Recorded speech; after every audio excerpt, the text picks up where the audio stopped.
Everyone stand, please.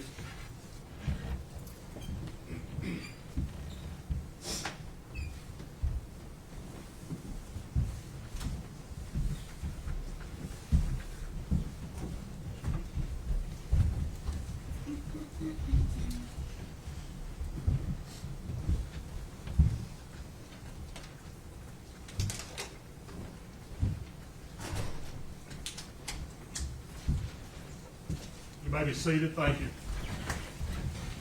Good morning, ladies and gentlemen. Yesterday, when we left, I gave you certain admonitions. Does any juror have anything to report about those admonitions? If you do, raise your hand. Let the record reflect that none of the jurors have raised their hand. General, how are you doing? State would call Steve Williams.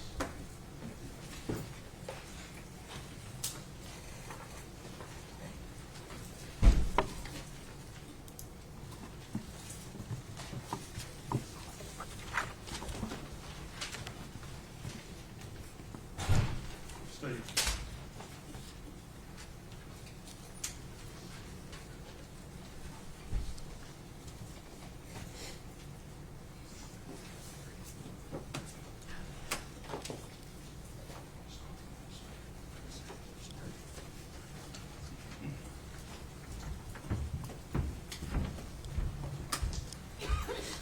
Raise your hand. State your name. Steve Williams? You solemnly swear affirm testimony about to give you the truth, the whole truth, and nothing but the truth, sir? Yes, sir, I do.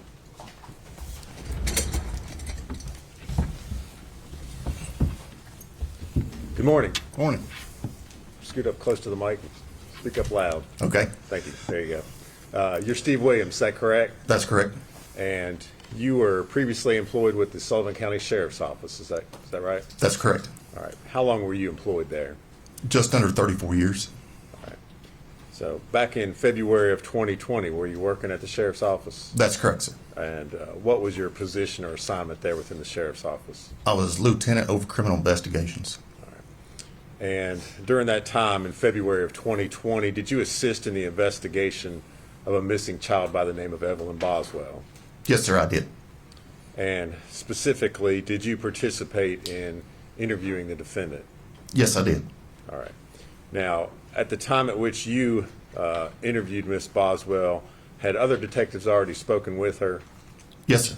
Okay. And were you aware, did you know what she had already told them? Yes. All right. So, what was the information or what did you know about Evelyn's disappearance and Miss Boswell's involvement before you went in to talk with her? I just knew that she had told that her daughter was missing, that it come in through DCS that her daughter was missing, and we was trying to follow up on her daughter being missing. Okay. Where did you talk with her? At the sheriff's office in criminal investigations division in the interview room. Okay. And this interview room, does it have the ability to sit outside and listen to the interview as they're going on? Yes. All right. Did you listen to the interviews that were done by the other detectives? Some of them and parts of them. I can't say I heard every one of them. All right. And is this interview room located over at the Sheriff's Department? Yes, sir. And is that here in Blumpville and Sullivan County? Yes, sir. All right. When you went in to speak with her, let me ask you this, what was your approach in speaking with her? Did you take a different tack than the other detectives had taken, or? Well, I just went in and was just being nice to her and trying to talk with her. I reckon you'd say civilly and not browbeat her or anything. All right. And was your interview with her recorded? Yes, sir. And prior to coming to court here today, did you have a chance to watch that interview? Yes. And was it a true and accurate recording of that interview that you had with Megan Boswell? Yes, sir. All right. Judge, I'm going to move to introduce that as Exhibits 182. No objection.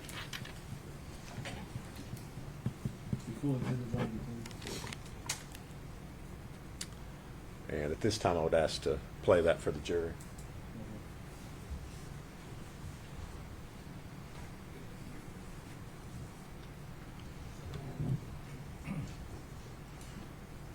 Hi. Hello. things. Hold on just a second, okay? Don't go nowhere. I can't go nowhere.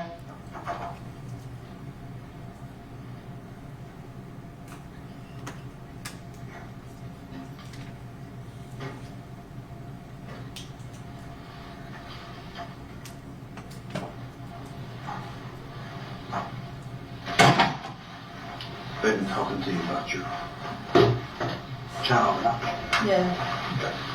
Okay. And where's the last time you saw your child? I'm coming home and telling her. Right after Christmas. Where? Ethan. Okay. And you say Ethan, does that mean Ethan's in Louisiana or Ethan's? In Bluntville. Like I told him, I don't know if he took and dropped her off somewhere right after I dropped her to him, but I don't know what's going on. Where did you give her to Ethan at? Bluntville. At his grandparents' house. Okay. And what's his grandparents' name? I know his grandma's name is Sherry, but I do not know his grandpa's name. Okay. Have you ever been there? Once or twice. And you've met him? I've met Carl. And that's his grandfather? Yes. Okay. And I'm sorry, I didn't mean to tell you I didn't know his name, but as soon as you asked me, it spit right on my mouth. that's no problem. Am I asking any questions here or not? No. We'll be done in just a few minutes. Okay. Why, you in a hurry? I mean, like, no, but if they're going to keep questioning me and keeping me a line, like, I want an attorney. Okay. Because I'm not lied to them. Okay. Well, do you want to talk to me? Yeah. Okay. All right. So the last time you saw your child was at Ethan's, right? Mm-hmm. And you took your child to Ethan's grandparents' house, right? Right, but I never walked in. We stood in the driveway. Okay. And what was you driving? I was driving my Cruise that I don't have anymore. It was a red 2018 Cruise. It's like a little Chevy sedan. Yeah. Okay. And was Ethan staying there? I mean, I guess he was. I don't know. He just had me come up there. Did you see Ethan there? Yes. Okay. And did you see his grandfather there? No. Me and Ethan stood outside and talked. Kind of like away from the house. Okay. Like the house was like over here where he parked his car was like towards the trees of the house. And we were standing like towards this side of his car. Okay. And you dropped Evelyn? Mm-hmm. And Put the car in his car and everything. what kind of car was he driving? A 2018 Nissan Versa. It's black. Okay. And then that was Christmas Day, right? Mm-hmm. Okay. And then after Christmas Day, do you communicate with him? He won't talk to me. But On New Year's Eve, and sort of on New Year's, I guess, me and him argue back and forth. on text message or, No, or actual? on the phone. Okay. So actually talking. to Yes. each He would get mad and hang up, and then I'd call back, and he'd answer for a little bit, get mad and hang up, and then just quit answering. other. Did he say he had Evelyn then? Yes. And I left him tons of voicemails, and I was like, look, like, if you want me to leave where I'm at, like, I'll come spend New Year's with you and Evelyn, like, I just want us to be there as a family, you know what I mean? I was like, I'll come to where you are. Where was he at then? I think he was at his friend's house. Who's his friend? I don't know, to be honest with you. Friend around here or friend? Friend around here. Okay. And you don't know who his friend is? He doesn't tell me anything. Okay. How long have y'all dated before? Like 3 years, maybe 4. Okay. But you didn't 3 know years, his, yeah. And you didn't know his friends? No, I was never allowed to be around any of his friends. Okay. And then, did you ever call him and say, hey, where's Evelyn? It's been... I've tried to 2 call, weeks. and he won't answer. I would leave voice messages, he wouldn't call back. And honestly, like I was telling them, like I had Evelyn for like over a year, and he never checked on her, and I had to support her by myself. So when I got up here, I was like, you can take care of your daughter for a little bit. Not that I don't love my daughter, want to be with her, you know what I'm saying, but I was like, you don't help me at all. Like, I want you to see how it feels, so no help. So from he you. didn't help you financially or No. taking care of her? Because No. he was in the military. Yeah, like he would never even be like, hey, like, is she okay? Or like try to check on her or help me at all. Does You he know? live in a house down there? I don't know. And you don't know where she's at? And the last time you saw her was Christmas. Right. Right. Have you went to his grandparents' house and asked Yeah, them but where nobody was there when I went. she- Okay. Have you called them and asked them where she's at? Okay. And what brought you here today? I guess my dad called. So you still haven't heard from her about somebody's call about her, Yeah. right? And you have no idea where she's at?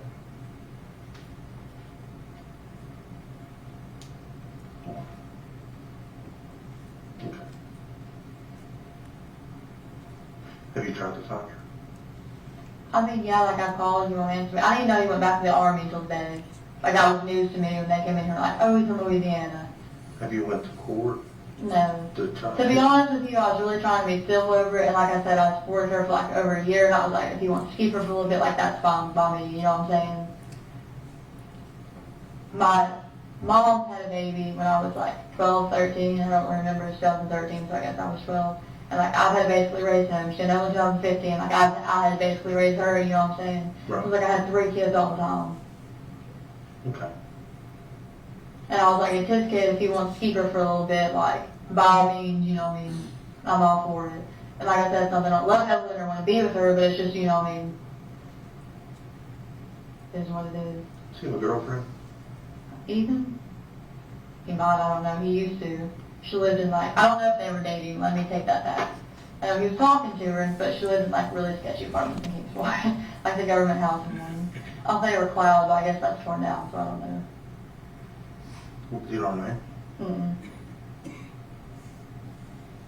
Okay.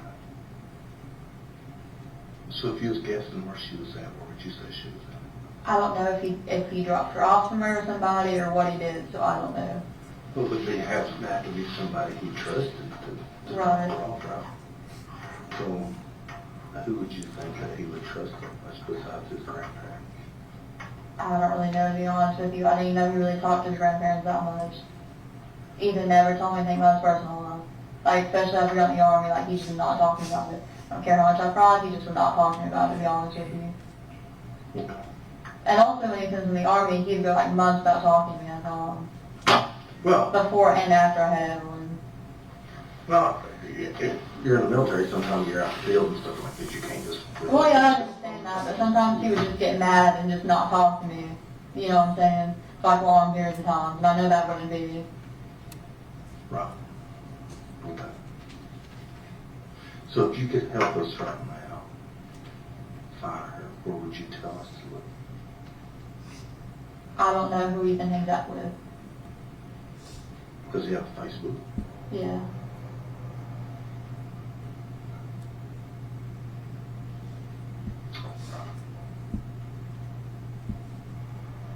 Does he put lost stuff on Facebook? Not really.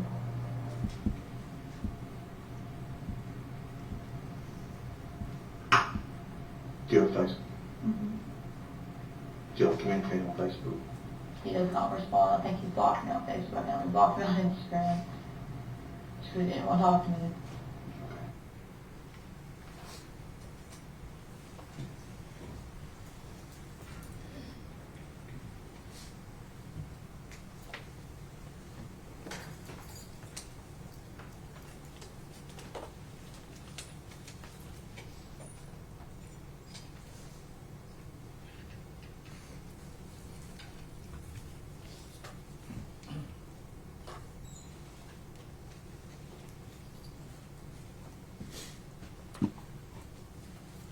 Did you participate in any other interviews with the defendant? No, sir. Okay. Did you do anything else as far as the investigation was concerned? I assisted other officers in the investigation. Okay. You continue to do other things? That's correct. All right.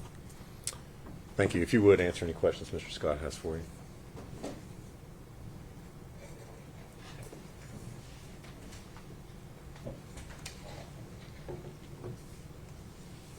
Good morning. Morning. How are you? Good, and you? Good, thank you for asking. What time did you take this interview? I don't recall what time a day it was. I think it was in the evening. Okay. It's, It's my understanding at this point that Megan had been interviewed by Tracy Haraz and a DCS worker, and then later by Michelle Gillen, and then you, is that correct? I couldn't tell you the exact order of the people who went in and interviewed before me or after me. I can't tell you that. I don't know. Okay. Your interview and those other interviews that day, they were basically a continuation of the same interview with different people. Is that? There was several officers and agents that or several officers that interviewed that day. Okay, but was it basically a continuation? I've talked to her, now you go talk to her and see if you get more? Yes. At one point, she asked you for an attorney, No, sir. but you didn't feel like she did? No, sir. She said, if this happens, I want an attorney. Okay. She didn't say I want an attorney. She said, if this happens, I want an attorney. You had instructed her not to go anywhere? The sheriff's office is a secure facility, and we can't have people walking up and down the halls of the sheriff's office. Okay, so she wasn't free to leave the room she was in? If she wanted, Well,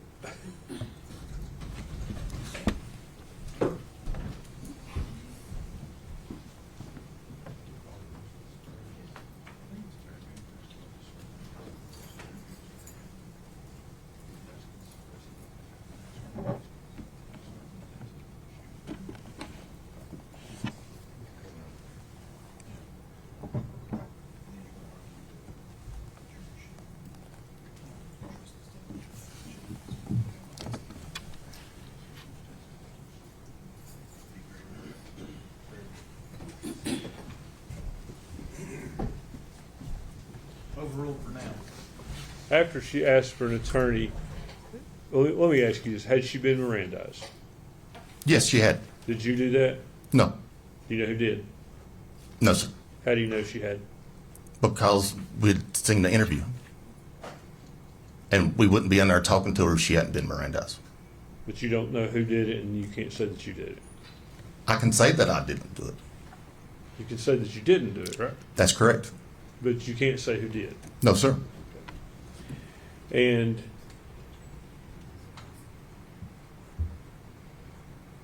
as it relates to her question for an attorney, and this will be kind of my last question on that, you didn't stop questioning her. You said, do you want to talk to me? You continued asking her questions, correct? That's correct, because she never asked for an attorney.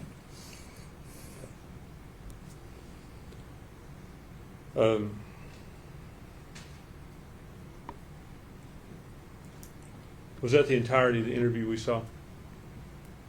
Yes, I was walking out the door, and she asked me if she needed an attorney, and I can't answer that for her. So she asked you about that again? She asked me if she needed one, and I can't answer that for her. She's 18, old enough to go in the military, old enough to fight in war, so I can't answer that for her. She's an adult.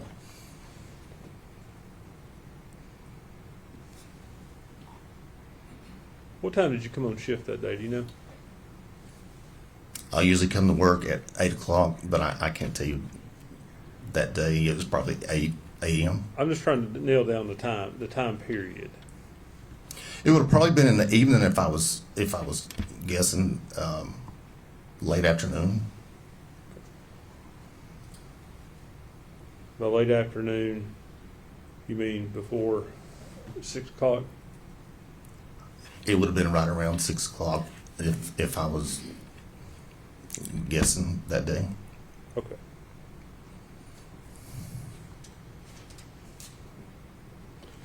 Mr. Williams, thank you for being here. It's good to see you. Yes, sir. You too. Can you read it? Hang on. Is he free to go? Yes. Yes, sir. Thank you for your testimony. Your release from Mr. Taney is ready to go. Thank you, sir.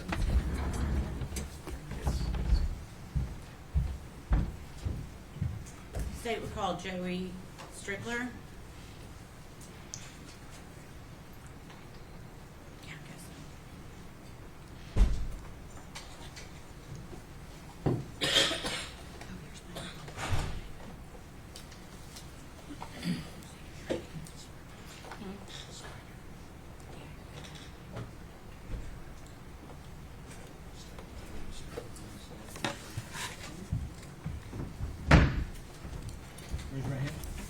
name? Joseph Strickler. You solemnly swear or affirm the testimony you're about to give will be the truth, the whole truth, and nothing but the truth? Yes.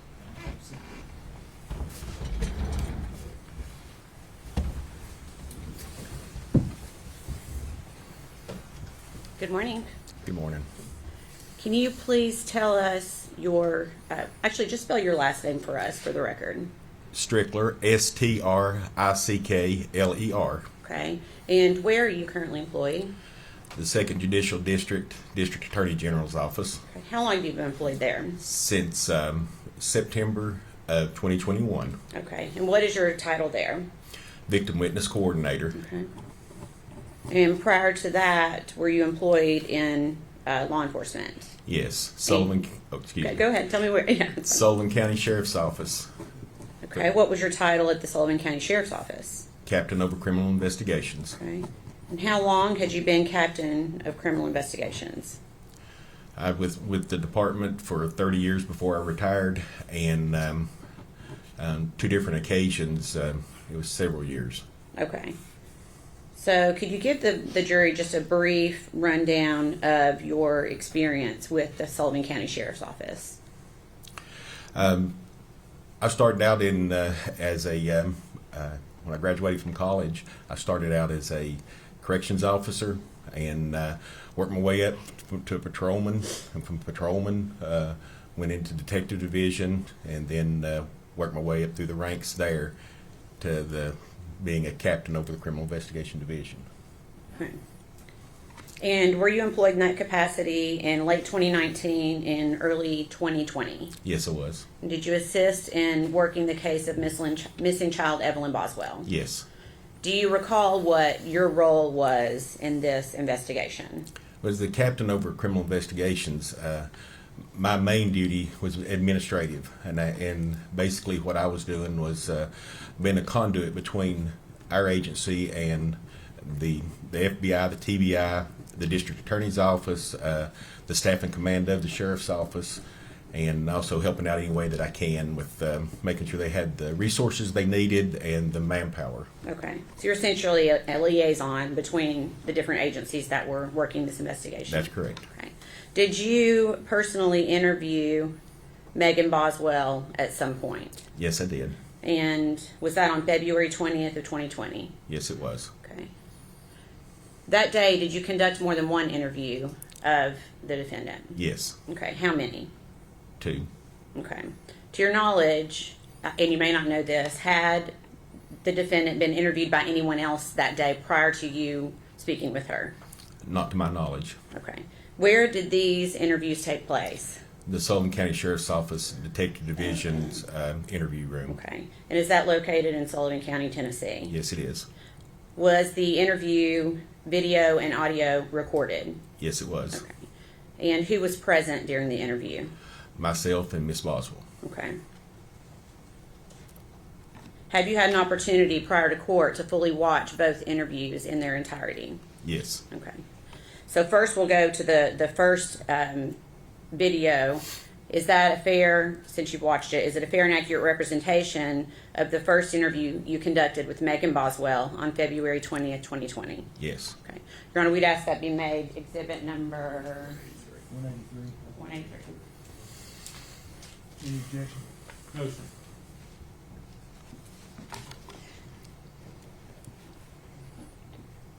And then permission to play it at this time for the jury. Just 1 second. Okay.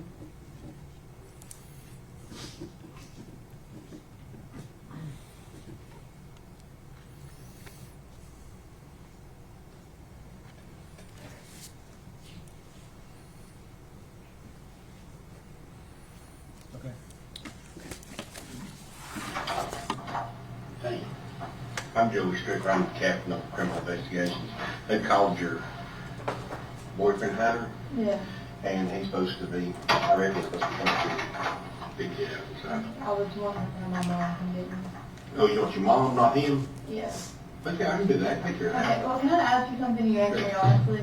Okay, so like when I got another cop's car, he was telling me like Hunter had like orders of protection against him or like domestic assault or something. I can find out. I don't know. Can you tell me that? Oh, I could tell you that if I knew it, but I can find out for you. Can Sure. you? I mean, like, I'm not trying to be mean like he does, like, I just really, like, don't want to be around that kind of person, you know what I mean? I don't blame you. Okay. Let me see if I can find out for you. Be right back.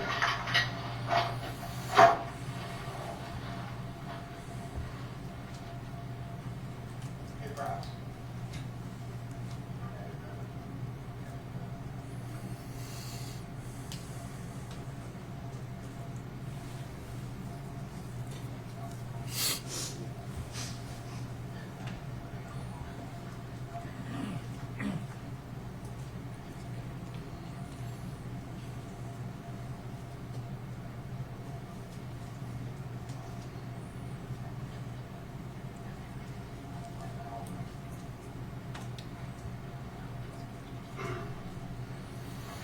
They're calling right now.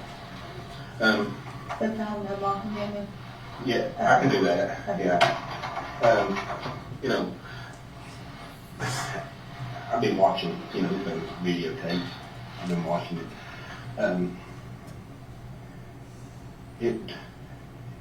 been doing this a long time. I've been a cop for 30 years. And it breaks my heart to see a young lady like you, and you have a child. We don't know where it's at.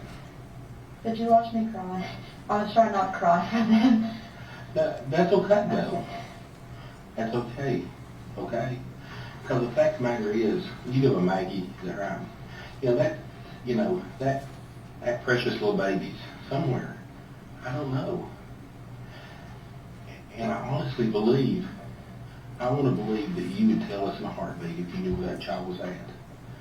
And is there any way that you can think, maybe help me to find that little baby? I really don't know. I'm sorry. I'm sorry. I'm going to cry. That's okay. That's okay. Okay? It's okay.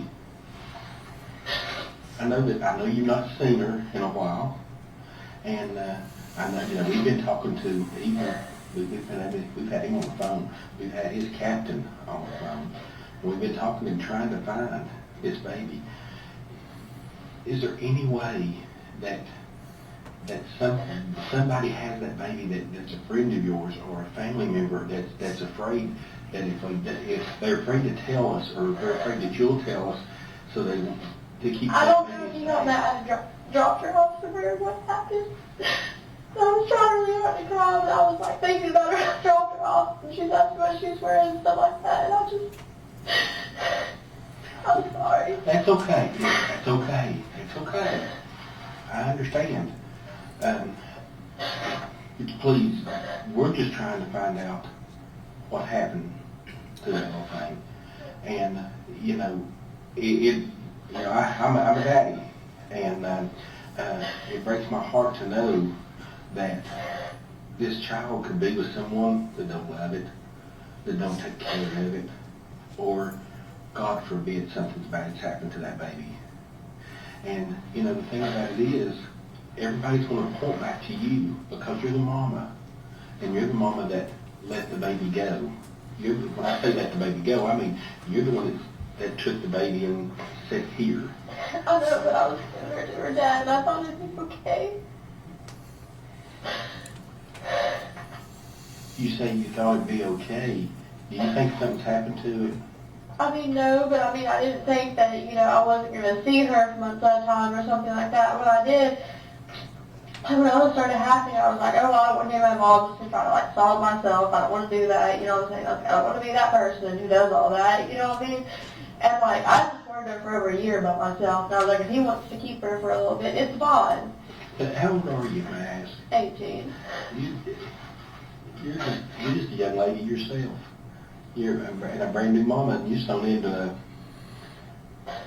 a different world, wasn't you? And I can understand you feeling that way and saying, hey, you know, I just want a little bit of time to myself, a little bit of time to be me before I have to be a mama. And you had all these things that happened so quick to you, you know, it's, bless your heart. My heart goes out to you, but I'm telling you, we've got to find that little thing. We've got to find her. And do you remember when she broke her arm? somebody said she broke her arm. I don't know if she actually broke her arm or not. I just know it was bruised. I never saw it, so I don't know. You never saw the bruise? No. And did this happen after you had gave her to? Okay. Okay. Well, now, when they say that you dropped the baby off at his parents, His grandparents. His Me and grandparents? him stood outside. We didn't go in. And where was the baby at? On my hip. And then I let her kind of like go to him to get used to him. And I stayed about 30 minutes and she was fine. So I left. So okay, did the grandparents ever come out? No. They never did come out? No. Okay. And then that was the last time you seen her? No, I saw her the next day. You went back and seen her the Just next for a second. Beaton brought into it. He told me to leave. Okay, who was with you when you went back It up was there? just me. Just you. Now, was you dating anybody during that time after you left? Hunter. But I didn't really tell me if Ethan were into it. Okay, so you went from Ethan to Hunter. Okay. Okay, how long did you know Ethan? Can you tell me a little bit about him? I mean, I met him know my what freshman year of high school. where'd you go to school at? Central. Okay. Okay, so you just graduated last year? Yeah. Okay. Okay. So, wow. And where'd you meet Ethan at? At school. So he went to Central also. Okay. And then he got in, he joined the Army, is that correct? Okay. Hmm. So the last time you seen your daughter was sometime around Christmas, the day after that you dropped him off, you went and he didn't want to let you talk with her, be with her or anything. Was there a confrontation or anything? He just basically ran you off or say, hey, you're not talking to my I think he baby? just basically ran me off. Okay. When you all met down in El Paso, when you went down there, did you all just meet down there and you turn around and come back home with No, I him? stayed for a little bit. He didn't come back home until a couple weeks after. Okay, did you bring the baby back with you? You had the baby with you and you Yeah. brought it back, okay. And then where was you staying at that time? My dad went to trailer park and I was staying in one of his trailers. Okay, okay. And your dad's? Tommy. Okay. So you stayed at these trailers and in the trailer park, where's that located at? Do you know where Sugar Hollow Road is? I sure It's like do. on the corner of Sugar Hollow and Buffalo. Oh, yeah, I know where that's at. They're like storage units across from it. Yeah, that's up there close to Mooney's, the restaurant, or little restaurant place. Yeah. Yeah, okay. All right, so you stayed there, and then you moved down to there and moved in with Hunter? Yeah. Okay. Did Hunter ever see the baby? Yeah. Hunter see Not it? much, I won't lie to you, just because Well, I'm that's worried fine. about bringing Evelyn around people, you know what I'm saying? I understand that.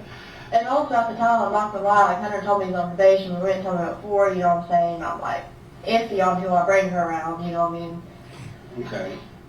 So you was thinking that you was doing the best for your baby by Not having her around. him and I know that sounds bad, but like now that I know him better, I don't think he's a bad person, don't get me wrong, you know what I'm saying? But I only known him at like a couple weeks when I moved in with him, you know, when I was kind of like kicking me out, you know.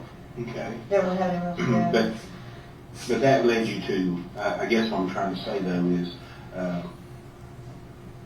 that was a natural route for you to go as far as if you wanted someone to watch Evelyn was take her to Ethan, Yeah, her dad. her dad. Okay. Okay. Wow. We're fixing to send out what's called a nationwide alert. So we're trying to find this baby, and I don't know what's going to happen. I just pray to the good Lord above that we're going to find her, and we're going to find her alive, and find her well taken care of. Because I've been doing this a long time, and the worst thing you've ever had to deal with is the death of a child, or a baby that's been hurt, or a baby that's been abused. And I have a lot of nightmares about that. And it's been too many to count through the years.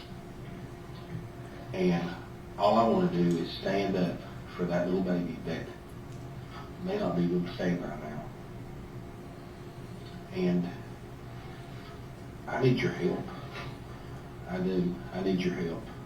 And if you can think of any way, fashion, or form, that you know where that baby's at, or where, just to point me in the right direction, please tell me. Please tell me. I want to bring it back in. Bring her back in. I don't know. Is there any way that can you tell me a reason why that you didn't reach out since Christmas to the family to try to find Evelyn and talk to her, to just sit up and even put her on the phone and let me speak to her? Because I was really just trying to resolve between me and Ethan, to be honest with you. You was what? Just trying to resolve it between these two.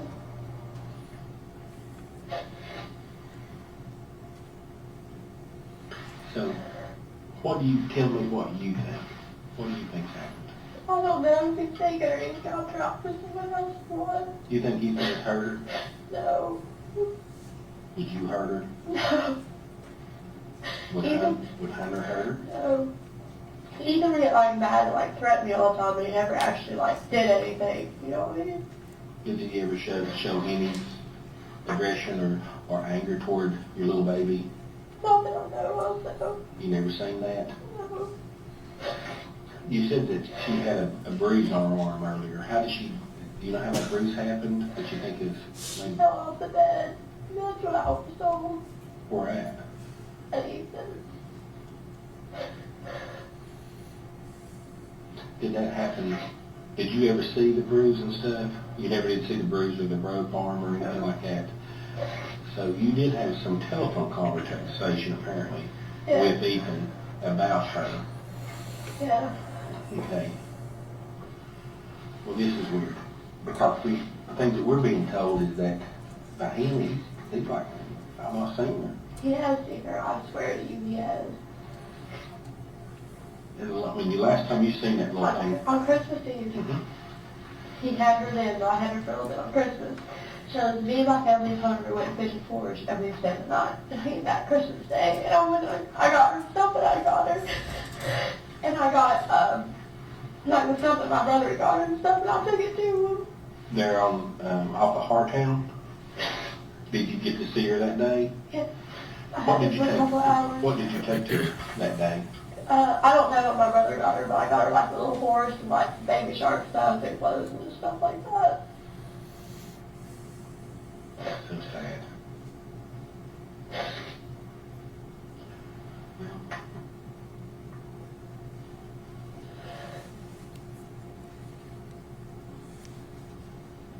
I don't know.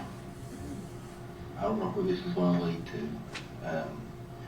Like I've told you before, I've been doing it a long time, and in cases like this, the fingers point toward mama, and it points toward you because, for one reason, is that you willingly took the baby to Ethan. I understand why. I mean, you're telling me why you did that, but then of course he's not saying that something didn't happen there.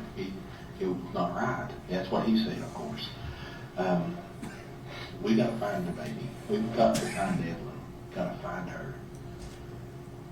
Take care of her. And if it's a situation where, you know, that you don't feel like that you can take care of her, then I promise you, we'll find some people to take care of her, that little thing for you. And I promise you that. We'll do everything we can to get you help and get her help to take care of her. But we've got to find her. When you all find her, does this mean I won't custody of her anymore? No, it doesn't mean that at all. Does not mean that at all. But I can tell you this, if you think for a second, there's a little sliver that you might know where she might be. Well,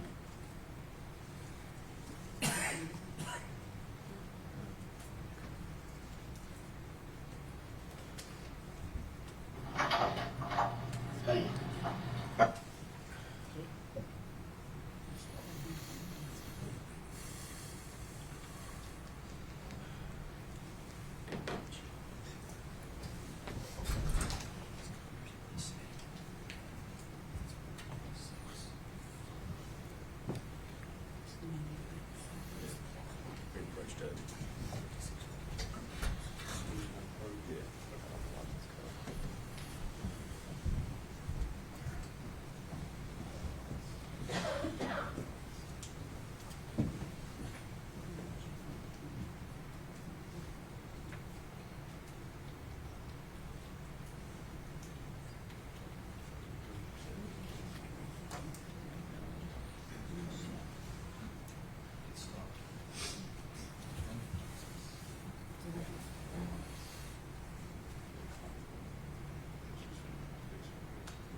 Ladies and gentlemen, go with the officer, please. Everyone stand, please.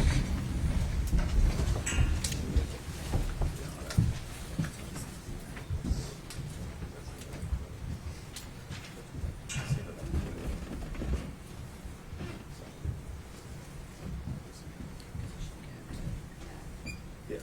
Yeah, exactly.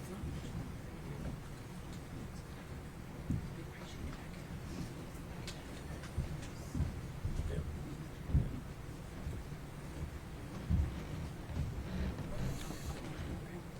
You may be seated, thank you. We've been recessed up 10, 15 minutes. If you can sit down. Just don't discuss your testimony.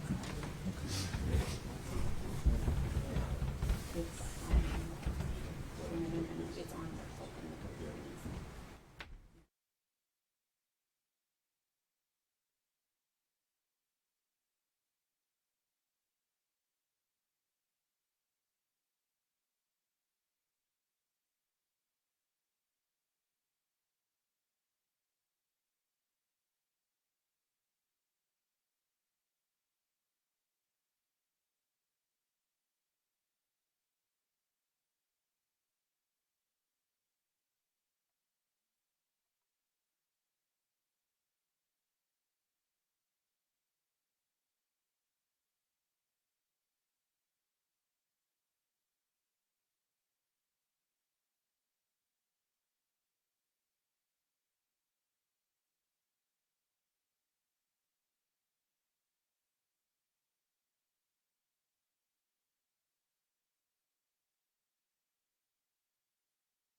All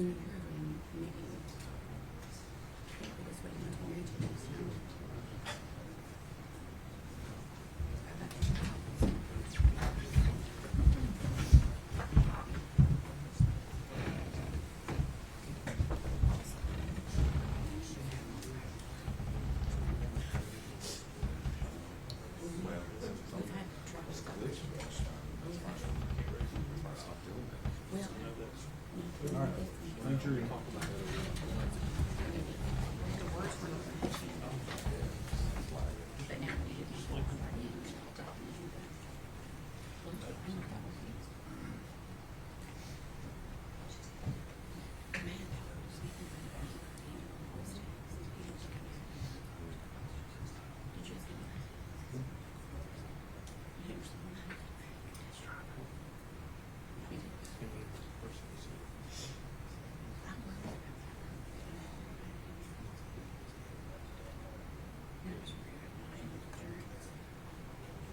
Everyone stand, please.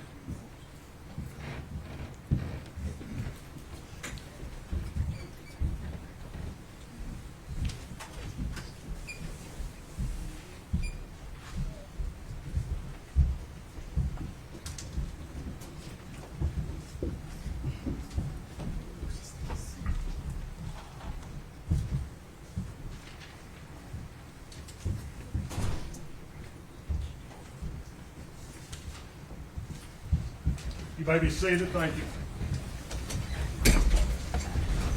All right. Go ahead and get back up. I mean, be around that. If he's an abuser and stuff that you didn't know about, you don't need to be around that. And, you know, we'll find out. And I'll find out if your mom can come and pick you up, okay? And, I don't know her number, Hunter has it. Who has it? Hunter does it, so I was going to call her and tell her to come get me. Oh, okay, tell her. Oh, okay. We'll find out. Thank you. No problem.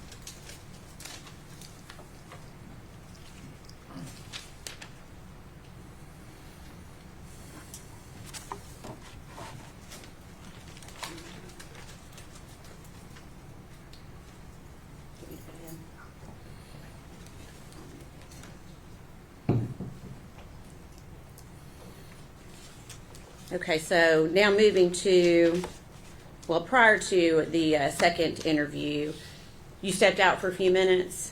Yes. Okay. Any idea of how long you were out before you came back into the room? I'm sorry, I don't remember. Okay, you don't remember? No. Okay, and that's fine. So the second video, you also had an opportunity to watch it in its entirety? Yes. And it is also a fair and accurate representation of the second interview you conducted with Megan Boswell on February 20th, 2020. Yes. We'd ask that that may be made exhibit number 184, please. Any objection? All right, before exhibit 184.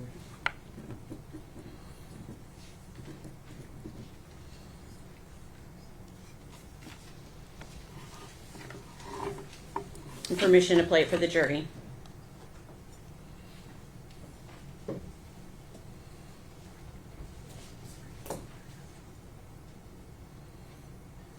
I have, you know, I got some, been a couple long time, and I've got some my own opinions about this stuff. But, just, something's just not adding up. It's just not adding up. And, you know, if there's something that you think in your mind, anyway, ask me a form that you could think that. Well, I was talking to Dad today. He's already from mom, and that she said when all this story goes down, she was going to have to disappear, that she was going to go to jail, and I don't know what's going on. You your mom or something? Oh, that's all he told me today. I don't know what's going on. So Tommy told you that When all this started going on, because he called her the night before, he called you all, and he told her what he was going to do, and then she said, well, you can't do that. This is what he told me, like, I'll have to disappear. I can't come back to the hospital. I don't know what. I hope she didn't do anything to you. So, but I thought Ethan had the baby.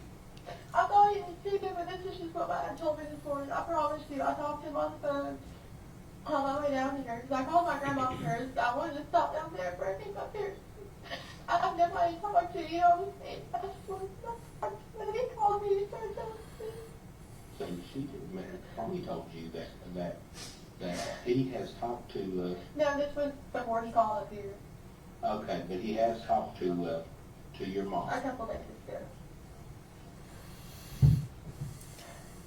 And that, he told me that he lied to her, well, and me, and said that DCS was going to do a whole visit on Elijah because he thought that she was going to resolve it. And so he basically, but what he said to Angel, man, help me with this. But he told Angel that he was going to send DCS to. Check on Evelyn and stuff, and he told me that she said, oh, like, I'll have to leave, and like, nobody can ever find me again, like, I'm here to chill, and stuff like that. I'm sorry, I thought he was biased, that's just the last breakfast thing.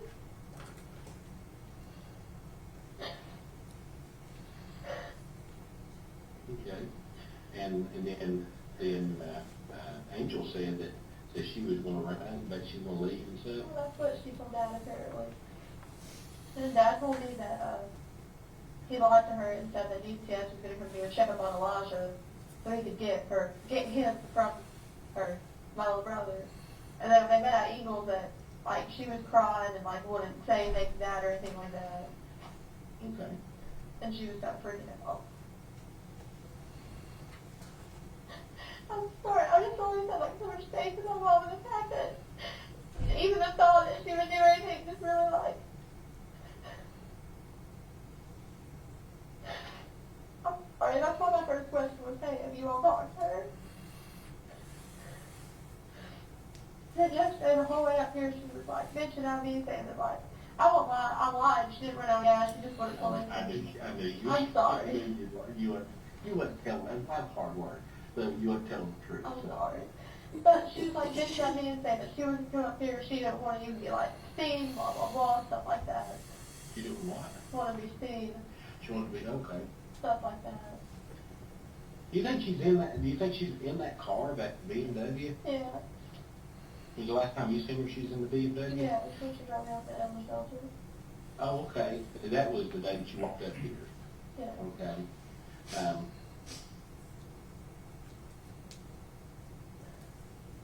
Was McLeod with her? Yeah. Did he drive or did she drive? He usually drives. Did he usually drive it? He was driving that day. Okay, and whose car is that? Whose Beamer is that? Well, Hunter gave it to her, but he didn't get the title on it over there. Okay, so that car should be in Hunter's name? I think it's his brother's name, that's why he didn't get the title on it over there. It was Hunter's car, but Tanner was going to buy it, and then Tanner backed out on it. And he got bad, did you get wrecked or something in the front end? Yeah, on like the passenger side fender wheel, I guess.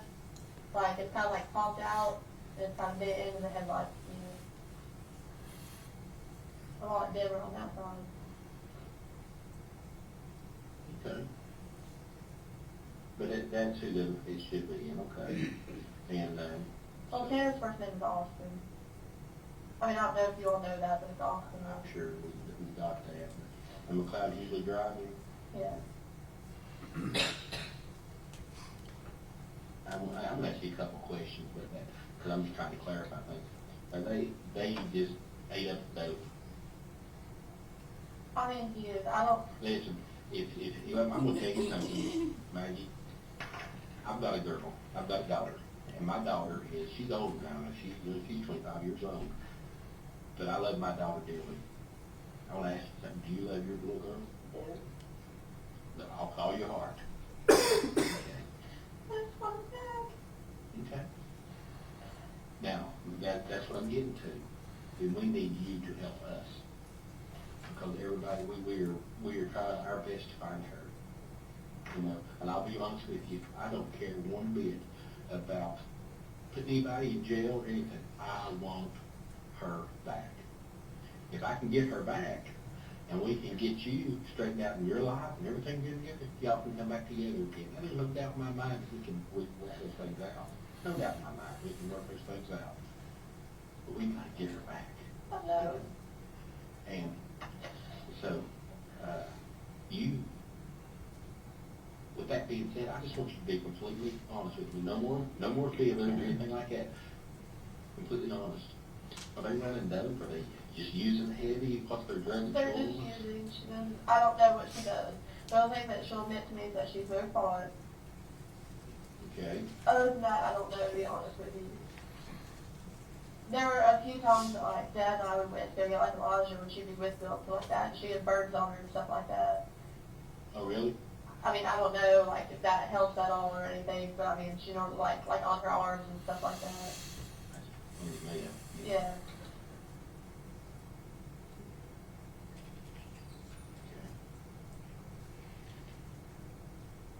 Now, does she go by Angela or Angel? Angel. So, if you had to, if you had to lay it all on the table, okay, I've got one shot to find my baby and to get my baby back, where would you go? They were trying to take me up in Mendoza yesterday before I came in here, and I kept telling her, like, turn over, get on the side of the road. If you won't take me up there, I'll call them, they'll come get me. They won't take you to Mendoza? Yeah, Why? I don't know. Do you have any friends in Mendoza? No, You ever been to Mendoza? no. But they want to take you there.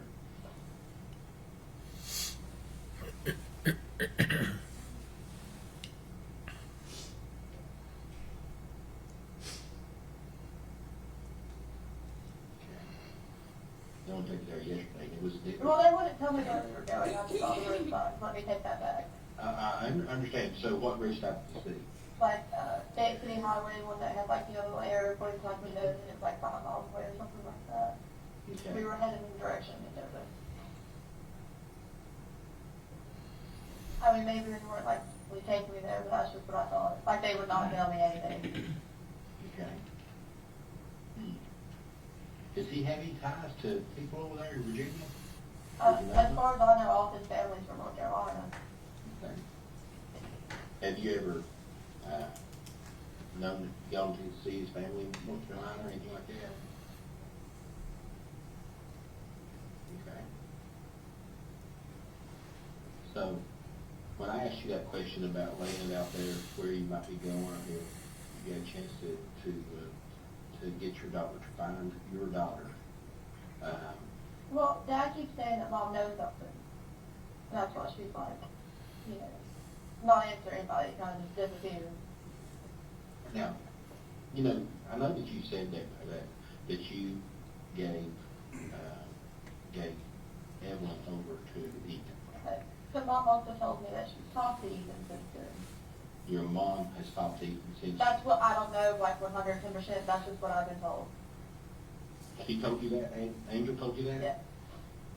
If you want to question her and bother her, please not tell her that I like. Oh, absolutely. Don't Okay. you worry about that. Okay. Let me tell you, don't worry about it. I want her. I want your baby back. Right. Okay? I want Evelyn. I want her back, safe and sound. I want her, those pictures of her, that picture of her and you, I'll be honest with you, I got that from my wall in my office of you and her. So that makes me want to go that much further and try to find her. Okay? And it breaks my heart to know that she, I don't know where she's at. Could she be with someone else? Could they be treating her good? I mean, is she okay? That type of thing. And then on the other side of the coin, oh dear God, could somebody have killed her? Could that little baby be in a ditch line somewhere, or maybe in a trash pile or something like that. And that's what the dog did. And, so, but you said Angel has talked, she says that she's talked Yeah. to, she's talked to Evelyn. And you pretty firm that you gave, let Ethan take care of her right at Christmas. Was it Christmas Day or No, it was Christmas Eve. Christmas Eve? Me and my family went to Pigeon Forge, and I dropped her off before we left. Because your little girl did not go with you to Pigeon Forge. No. Me, Hunter, Dad, my brother, his wife, and like their kids with.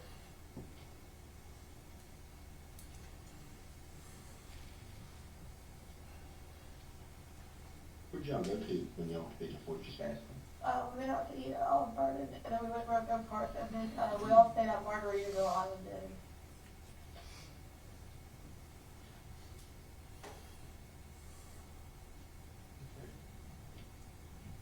I stayed there before. It's a pretty nice place.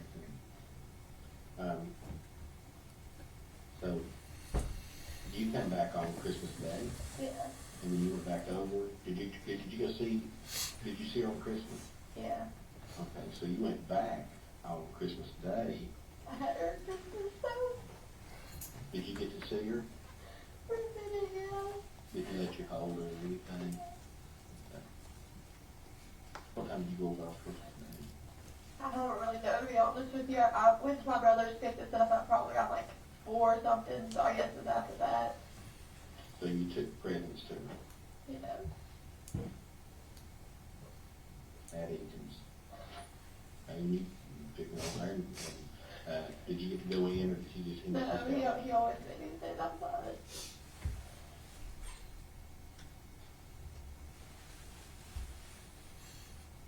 And then you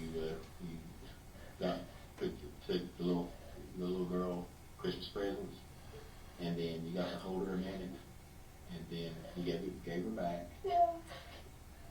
Is there a reason why you just didn't say, come on, you're going back with Mama?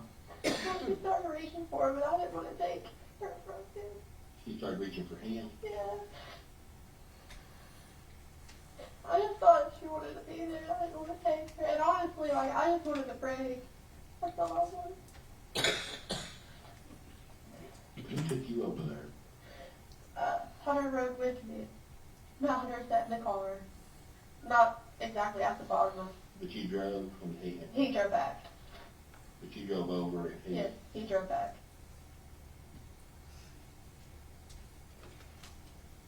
This was my cruise when I had it. Okay.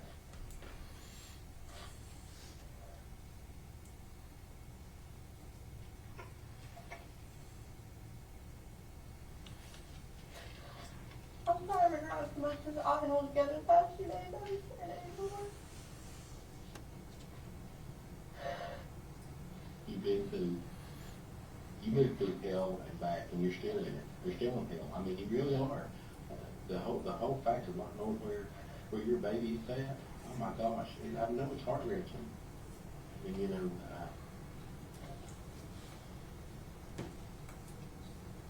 when you left on Christmas Day, did Hunter and Ethan say anything to each other? No.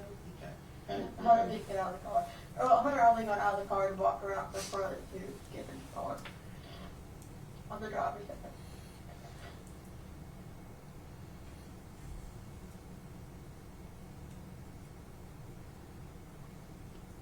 Okay, and you what did you say when you pulled out a little bit? You just walked back in with, I could see where he was standing at the top of the driveway. okay. And then he was just holding her when you pulled away? Yeah. Did y'all have any words or anything, or any anger I words? mean, we argued, yeah. What did you argue about that day? Well, I called him and I was like, I want to come see him for a little bit. And I was like, if you don't want to go with me, that's fine. We were at his mom's house at the time. I was like, just let me know. I won't bring him. That's fine. You know, I was like, I don't care. Like, I just want to see her. It's Christmas. And he got mad because I brought him with me. But I asked for her. I called him. I didn't mean to piss him off. Okay. And I just had that argument again because I won't lie to you. He asked me to, like, if I had any more diapers, and I was like, yeah, but like I took care of myself for a year. Like, it's your daughter. You can buy her a pack of like freaking diapers.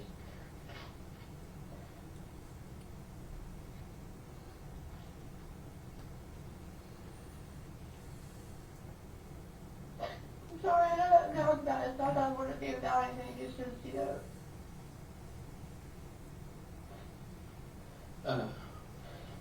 So, Christmas Day, you're saying the last time, No, I saw her the day after that. oh, you said you- The 26th.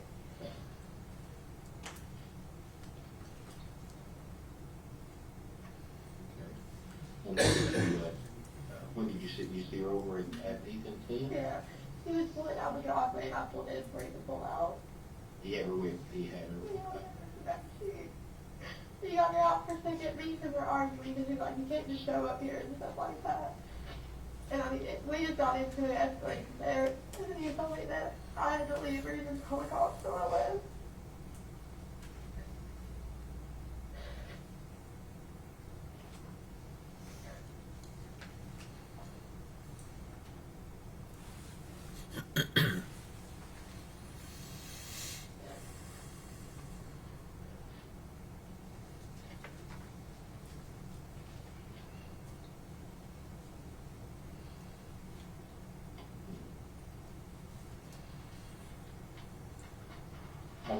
How did Evelyn act when she told you? She didn't like reach for anything. I didn't get the hospital day. I'm sorry.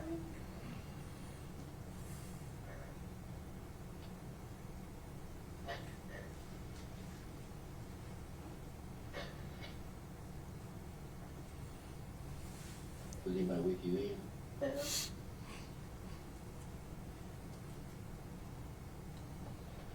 Have you talked to Ethan much after that? I talked to him on New Year's, and he wouldn't let me come over. Or New Year's Eve. If I say New Year's Eve, New Year's Eve, like the 31st. I'm trying to talk to him, he's just not really like answering me, but apparently my mom told me that she talked to him.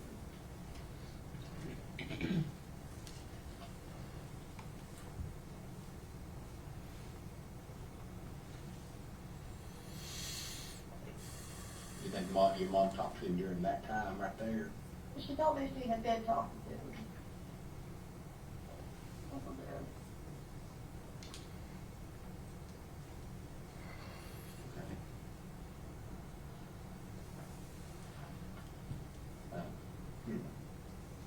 So you not talked to Ethan, you talked to Ethan on New Year's Eve, Yeah. and Ethan said that your mom would be talking to him. No, she said that. Oh, I'm sorry.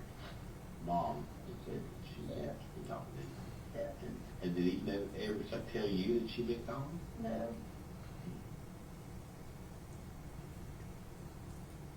Think Ethan heard? Um, You think Ethan would heard? my mom? No, I'm not talking about. I'm talking about Yeah. him. You don't think Ethan would heard it? No. I feel like he didn't do anything today for someone who thought to take care of him. I don't think he did. Okay. How is Ethan and your mom? Were they cordial? Would they talk? Would they get along? I think, yes. I mean, they didn't necessarily like go out their way to talk, you know what I'm saying? There was like a few times where they like talked over text over the years. And I mean, I'm sure that was, you know, Okay. 3.5, 4 years. Okay. If you've known Ethan a long time, you'll have it. Yeah. Okay. I know this is going back a little bit, but I mean, how long has your mom and Tommy been separated? The reason I'm asking that is because I'm just trying to figure out, Well, okay, they got like a divorce, I think, in like 2014, 2015. I'm not entirely sure, to be honest. I think it was 2014, but Charlotte wasn't born yet, that's my little sister. But they had a baby after that. And I mean, they were like living together and stuff like that. But if you're talking about as far as like divorce Legal, and something, yeah. I think like 2014. when did they finally make a split? And, you know, Tommy and your mom, and she go her way and he went his. Whenever his and Ashley started dating, I think it was June of 2018. Oh, this has been relatively fairly recent then. Okay. Yeah, it was June 20th, you know, you actually started staying at that. June 2018? I don't know the, I would be June 2018, I don't know the exact date, it was at the beginning of June. Okay. I know that, I was over there on Father's Day, and she was there. So she had been there for June 14th, because that's when Father's Day was, right? It is. Yeah, so she had been there before that. Okay. All right.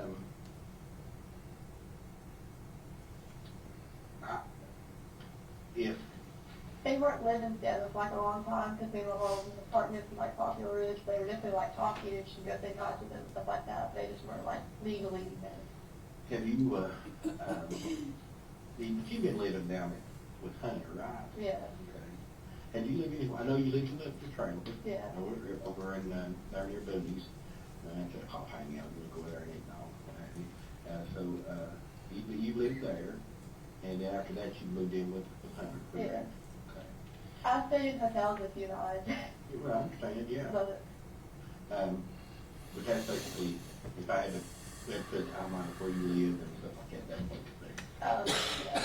yeah. Up until around like March 2018, from February to March I was with my dad, or until April, yeah, and then I moved in with them all the way up to my grandma. From April, and I stayed with her all the way through October. Okay. Okay. So basically. There were a couple nights my mom was at a hotel and I'd go stay with her, but as far as like living wise with it was like my mommy. And then she's the one that lives where? At the mom and dad's hill, like Down Bay operating on. So you live most of May Creek, what do you call her? A mommy. Oh, mommy. I used to call her old mommy when I was little because she practically raised me. Oh, mommy, okay.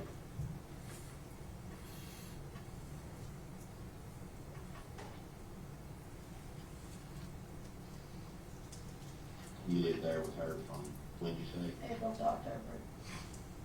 I stayed a couple of nights with her after I got my trailer though, because I was scared to stay there. There's a cop that lives right up the road from me that actually made me feel a lot better, so after I seen his car there, I was like, I won't be too bad. Yeah, Because I mean, there's a cop that really like my neighbor, and I was like, it's fine. good, okay. Now, okay, so,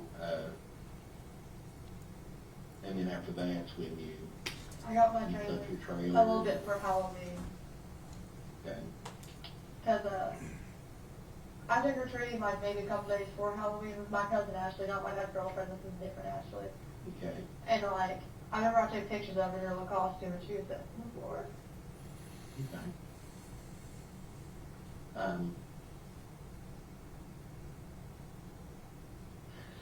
You know, people ask questions, of course. Yeah. And you know, I know that the last seen her on the 26th, okay? And on the 26th,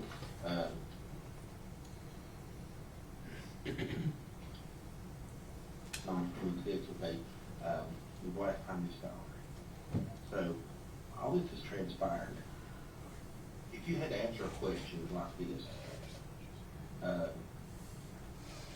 someone comes to you and says, Maggie, why didn't you call somebody? Mom was talking to me and she told me I should just try to resolve it between me and Ethan. And that's what I was trying to do, and she told me she was trying to talk to him about it.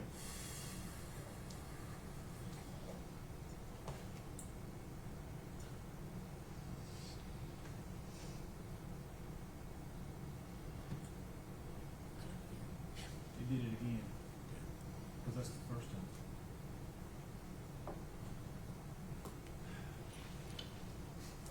All right, ladies and gentlemen, your lunch is back there, so I want to go ahead and break for lunch and let them try to figure this out.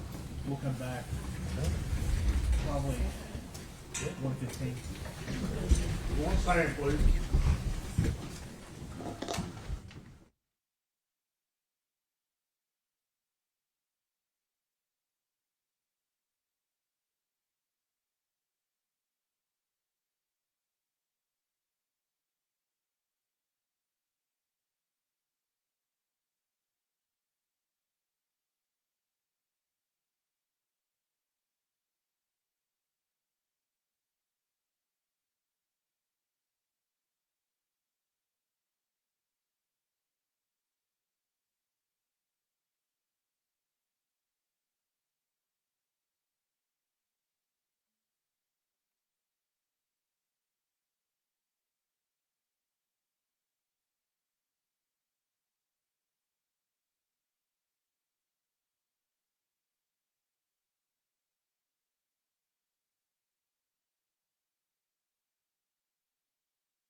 Everyone stand, please.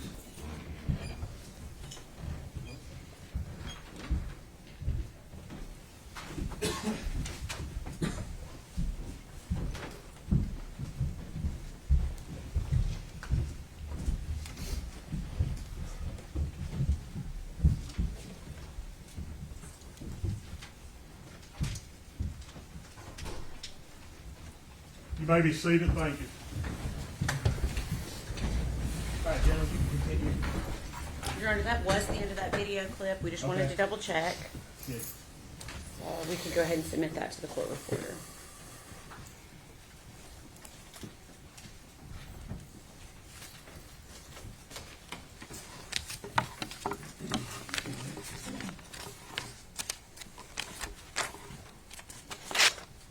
It was exhibit number 184. Okay. Okay. Anything else that you did personally involving this investigation other than continuing to be a liaison between the different agencies involved? That's it. Okay. Please answer any questions the defense has for you. Thank you, Judge. Well, she kind of stole one of my questions. This is the absolute only involvement you had in this case. I won't go back to that a little bit, other than, I guess, your administrative roles as a liaison. That's correct. And these two interviews that you initiated or done with Ms. Boswell, those both the same day? Yes, sir. And what date was that? February the 20th. Now, did you Mirandize her? No, sir. Were you the first person to interview her on the 20th?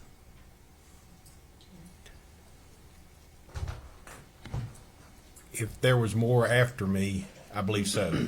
So you believe you might have been, would that have been the first interview we watched? I think so. And that would have been before Detective Gillum or Lieutenant Williams? I'm not for sure of the time. I'm sorry, I think those were different dates. Well, I'm sorry, I can't answer that. that's okay. Do you recall anybody else interviewing Megan that day? No, sir. So it was just you and you alone? I believe so. And then you interviewed her a second time on the same day? That's correct. And how much space was in between those two interviews? How much time? I'm sorry, I don't recall that. Well, I'm not trying to trick you, but was it an hour, 2 hours, or just? I'm sorry, I don't know. That's okay. You interviewed her on the first one, and I imagine you stepped out of the office for some time. Would that be a fair statement? I can't, been 5 years, I'm sorry, I can't. That's okay. You eventually come back and interview That's her. correct, that's correct. She never left No, and came back for a second interview. not to my knowledge, no. Be safe to assume she just sat there until the second interview occurred. Correct. Okay. Do you remember what time that was? No, I sure don't. What would have been your normal duty hours that day?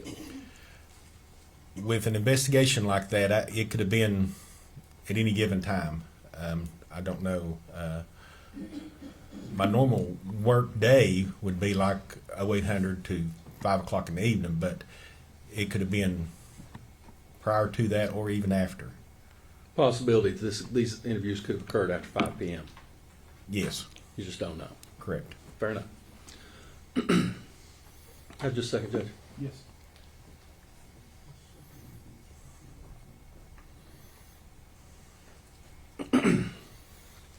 Be fair to say, though, that your second interview would have essentially been a continuation of the first interview, with attenuated by a brief amount of time. That would be fair to say. Okay. And you said you'd been a detective, actually the captain over the detectives. You were the captain of that little division, so to speak, Yes, both literally and figuratively in rank. yes, And I imagine you've conducted a lot of interviews over your years in law enforcement. yes, At the onset of this first interview, we hear Megan ask about her boyfriend, and you indicate that he's coming down to see her.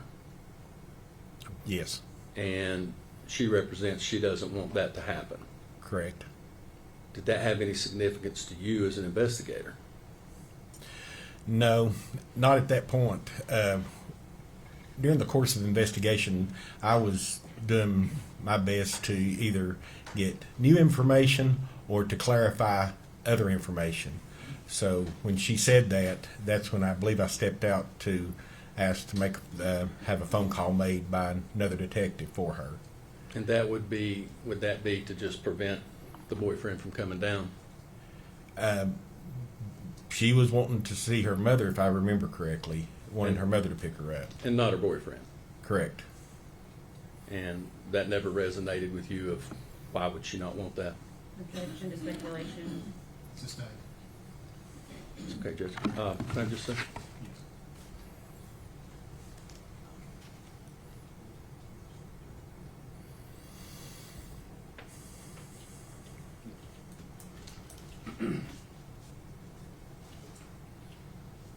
Really what you were interviewing about on this day was essentially the same subject matter, a missing child, that Detective Raz and Lieutenant Gillum interviewed. Yes, on. sir. So that was the focus of all of these interviews. Yes, sir. And so whether you interviewed first or they interviewed later, they would all be a continual interview over a matter of time.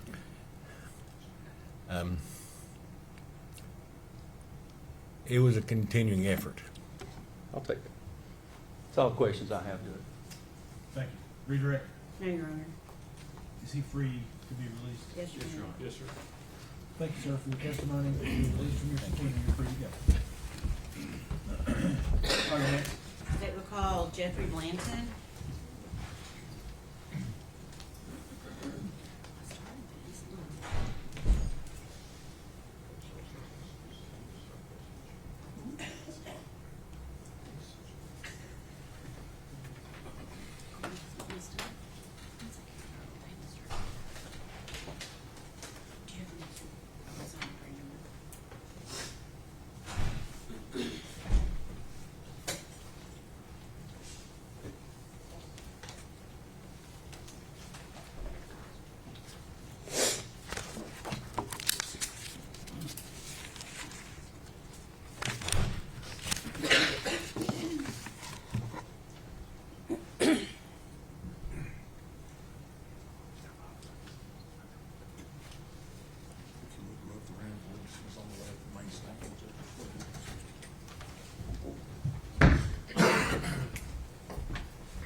Raise your right hand. State your name.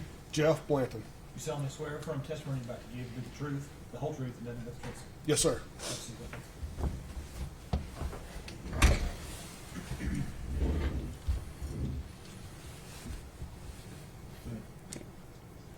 So your name is Jeffrey Blanton. Yes, ma'am, that's correct. And your last name's spelled Blanton. Is Yes. that correct? Yes, ma'am. Okay. Where are you currently employed? I'm currently employed by East Tennessee State University. Okay. And what is your title there? I'm the Associate Vice President of Administration and Operations Okay. How long have you been with ETSU? since January of 2021. Okay. And is that where you were employed in late 2019 and early 2020? No, ma'am, it was not. Okay. Where were you employed during that time? By the Federal Bureau of Investigation. Okay. In what capacity? At that time, I was the supervisory senior resident agent in charge of the Upper East Tennessee. Okay. And how long did you work for the FBI? Just shy of 25 years. Okay. Were you always employed with Upper East Tennessee Division? No, ma'am, I've traveled other Okay. places. Okay. Were you a member of the state or Safe Streets Task Force? Yes, ma'am. I actually started the Safe Streets Task Force in Johnson City in 2012, and during 2019, I supervised the Safe Streets Task Okay. Force. Can you tell the jury what that is? Yes, the Safe Streets Task Force is made up of federal, state, and local officers and agents, and the purpose of the task force is to combat violent crimes. The typical violent crime you would think of in bank robbery, drugs, extortions. And we also got involved in crimes against children, as it relates to the Lindbergh Law of 1932. Okay. And were you employed in that capacity on that task force along with the FBI when you were asked to aid in the investigation of missing child Evelyn Boswell? Yes, ma'am, I was. Okay. What were you tasked with doing? Detective Strickler from the Sullivan County Sheriff's Office notified me that there was a missing child in Sullivan County under the tender age, which by statute is 12 years old. Okay. That gives the FBI jurisdictional authority to assist local agencies in trying to find that missing child. Okay. So I actually didn't have any agents available to come talk with Detective Strickler, so myself and another task force officer came here to the Sullivan County Sheriff's Office and met with Detective Strickler in regards to missing juvenile. Okay. So in order for, to make sure I'm clear, in order for the FBI to be able to have jurisdiction and to provide aid, it needs to be a child 12 years of age or younger. By our policy, we use the Lindbergh Law, the tender age law of 12, Okay. it gives us jurisdiction to work those cases. Okay. However, we're not restricted by that if someone asks for help either. Okay. So tender age being 12 or under 12? Or younger, yes, ma'am, Okay. that's correct. And at some point in the investigation, did you yourself speak with Megan Boswell, the defendant? Yes, ma'am, I did. Okay. Was anyone else present when you spoke with Megan Boswell? Yes, ma'am. Task Force Officer Todd Wilcox Okay. was also present during that interview. Okay. And what agency was Todd Wilcox employed with? Todd was assigned full-time to the FBI Safe Streets Task Force, but his home office was the Irwin Police Department. Okay. And on February 19th, 2020, is that when the interview took place with Megan Boswell, with Todd Wilcox being present as well? Yes, ma'am, that's correct. And where did that interview take place? That interview occurred here at the Sullivan County Sheriff's Office. Okay. And where in the sheriff's office did it occur? There was a room, I'm going to assume it was an interview room outside of the detective's offices. Okay. Is that located in Sullivan County, Tennessee? Yes, ma'am, it is. Okay. Was this interview video or audio recorded? No, ma'am. Okay. And can you explain to the jury why it was not? Certainly. FBI policy does not allow us to audio or video record interviews outside of FBI space. Okay. If we are in FBI space, then certainly that's an option, but this interview was not recorded. Okay. Let's see. Do you know how Megan Boswell got to the Sullivan County Sheriff's Office that day? I don't have, she spoke with me, she said voluntarily, but I'm not sure exactly if someone dropped her off, if she Okay. walked there, I don't know how she got there. Okay. So you sat down with an interview with her, and what did she tell you regarding her missing child, Evelyn Boswell? She told me and Agent Wilcox that she had last seen Evelyn Boswell on December the 25th of 2019. Okay. And where did she say she had last seen Evelyn? She last saw Evelyn at the residence of Ethan Perry's grandparents. I believe their names were Carl and Sherry. Okay. And did she state that she left Evelyn there, or did she state that she took Evelyn back after she went to that residence? Yes, ma'am. I'll back up a little bit. The 25th is the last time she said that she saw her. Okay. She did tell me that she dropped her off at the residence on the 24th of December, the day before. Okay. Was she able to give you an exact address of where she said Ethan was staying? No, ma'am, she could not. Okay. Did she say when she went to Carl and Sherry Perry's residence whether or not anyone was with her? When she dropped Evelyn off on the 24th of December, The 24th, okay. yes, ma'am, she indicated that she did that alone, that no one was with her when she Alone. dropped her off. Okay. Did she tell you what she did after she dropped Evelyn off that day? Yes, ma'am. She informed me that she and her family then went with her boyfriend at the time, a fellow by the name of Hunter Woods, Okay. that Hunter and her family went to Margaritaville in Pigeon Forge, spent the night in Margaritaville, and then came back to the Sullivan County area on December the 25th. Okay.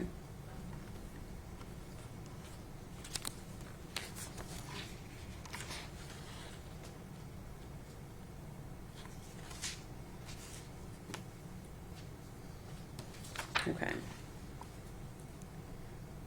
Did she tell you if she went back to the Perry's residence after she dropped her off on December 24th? Yes, ma'am, she did. She indicated that she went back on the 25th. Okay. Did she say why she went back? Yes, ma'am. Upon returning from Pigeon Forge, Margaritaville at Pigeon Forge, Ms. Boswell indicated that she stopped by Tommy's house, I think Tommy Boswell Jr., if I Okay. remember correctly, and picked up some Christmas presents for Evelyn Boswell. Okay. On the 25th, she and her boyfriend, Mr. Woods, took the presents to the Perry's residence to drop them off for Evelyn. Okay.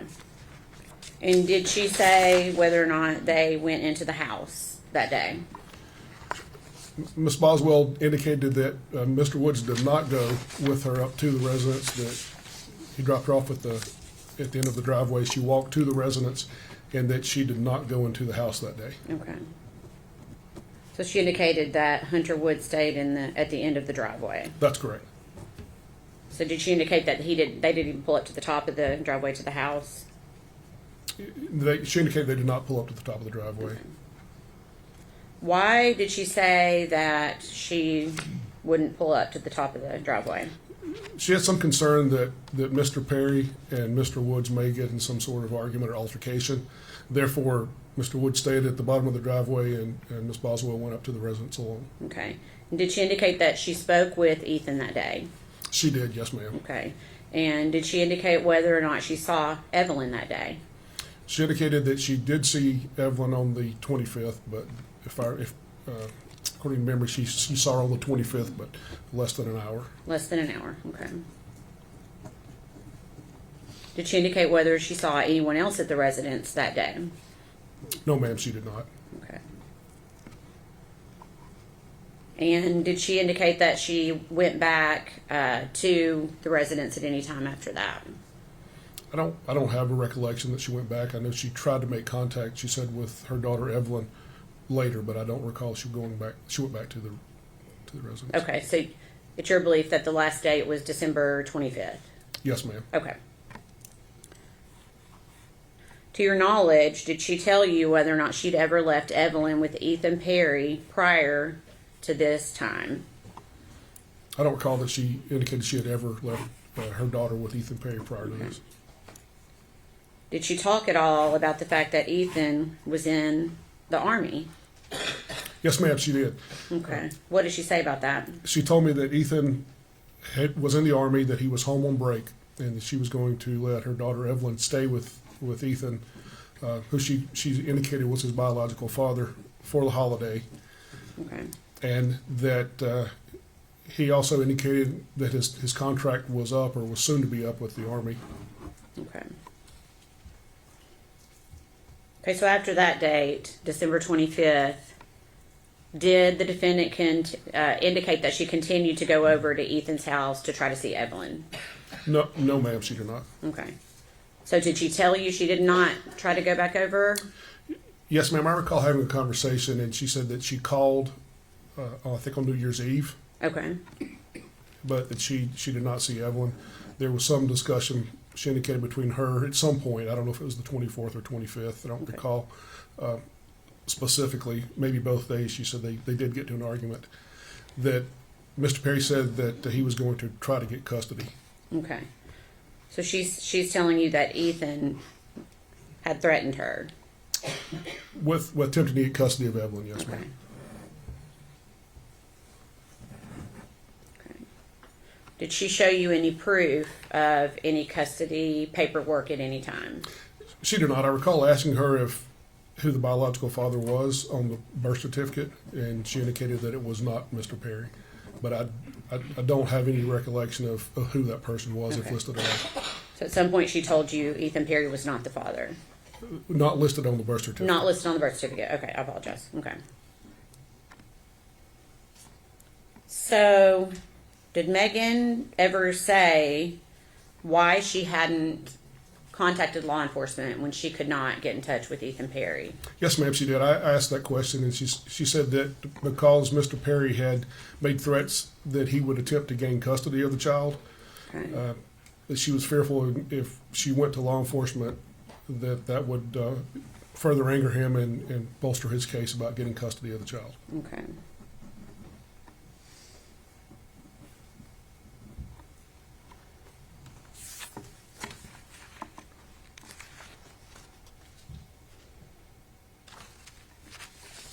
Okay, so Megan has told you that she's never left Evelyn to stay with Ethan before this date.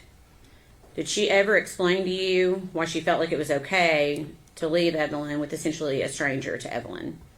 She indicated that she was, I recall her using the words worn out, Okay. that Evelyn was attached to her at the hip and she needed a break, that she had taken care of Evelyn for a year and she felt like it was time for Mr. Perry to step up. Okay.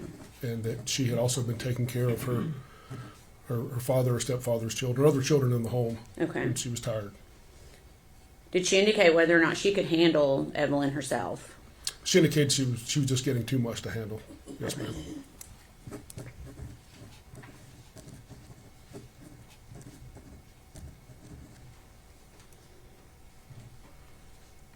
Did you explain to Megan Boswell that the repercussions of lying to an FBI agent?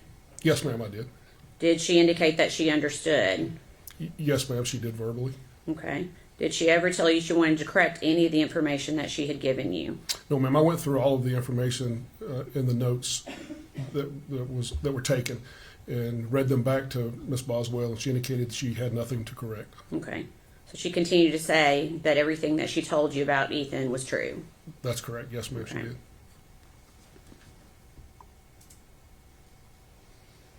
During this interview, can you describe Megan Boswell's demeanor? Yes, ma'am. Megan Boswell was very matter of fact, completely unemotional. It seemed to be unattached to the gravity of trying to locate a 1-year-old child at the time. She did show some emotion, began to tear up a little when I told her that she could be charged with a felony pursuant to lying to an agent if what she was saying was not true. Okay.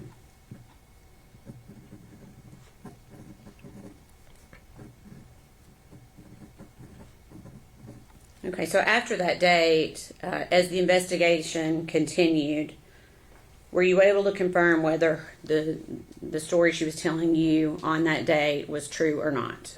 At a later date, yes, ma'am, I was able to confirm that she had not been truthful with me during that initial interview. Okay. Please answer any questions the defense has for you. Yes, ma'am. Stop. Good afternoon, Mr. Blunt. My name's Gene Scott. How are you? Great, sir. Hope you are. Thank you. What time of day was it when you arrived at the sheriff's department to conduct this interview? It would have been in the afternoon. I can't give you an exact time, but I recall Detective Strickler calling me. I was actually sitting at my desk, so it was in the afternoon, if I recall correctly. And as I understand it, it was at your behest that the interview was not recorded in that room. You had the cameras turned off because of FBI policy. Yes, sir. The FBI, we take copious notes and document thoroughly and go back over with the person we're interviewing to make sure the person is true and accurate in what we have documented. And our policy at the time, I know I've been retired for a few years, but our policy at the time was not to record those interviews. Okay. Not unless they occurred in FBI space. Prior to conducting this interview, had you watched any other interviews of Megan Boswell with law enforcement? No, sir, I had not personally watched any.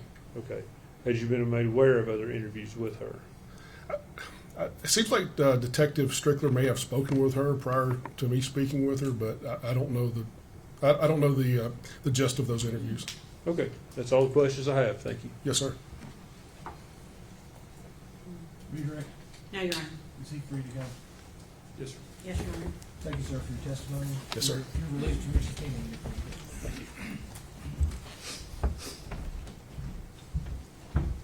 Next. State would call David Gratz.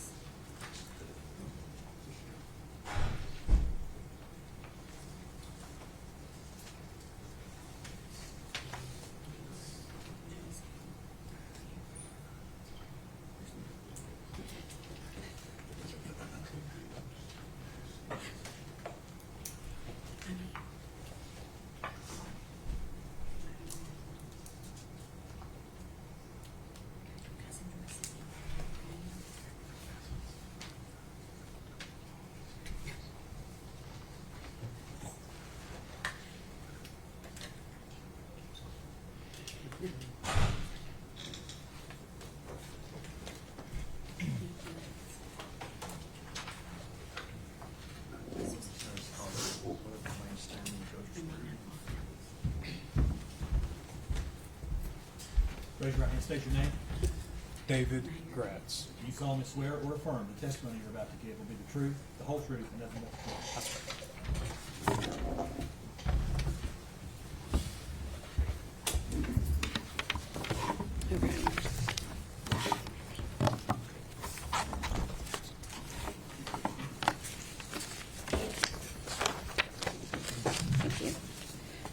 Please tell the jury your name and please spell your last name for them, please. My name is David Gratz. It's spelled Gratz. Okay.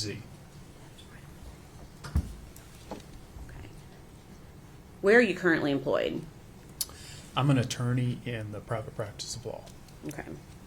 And prior to that, where were you employed? By the Tennessee Bureau of Investigation. Okay. When did you first start with the Tennessee Bureau of Investigation? In August of 2019. Okay.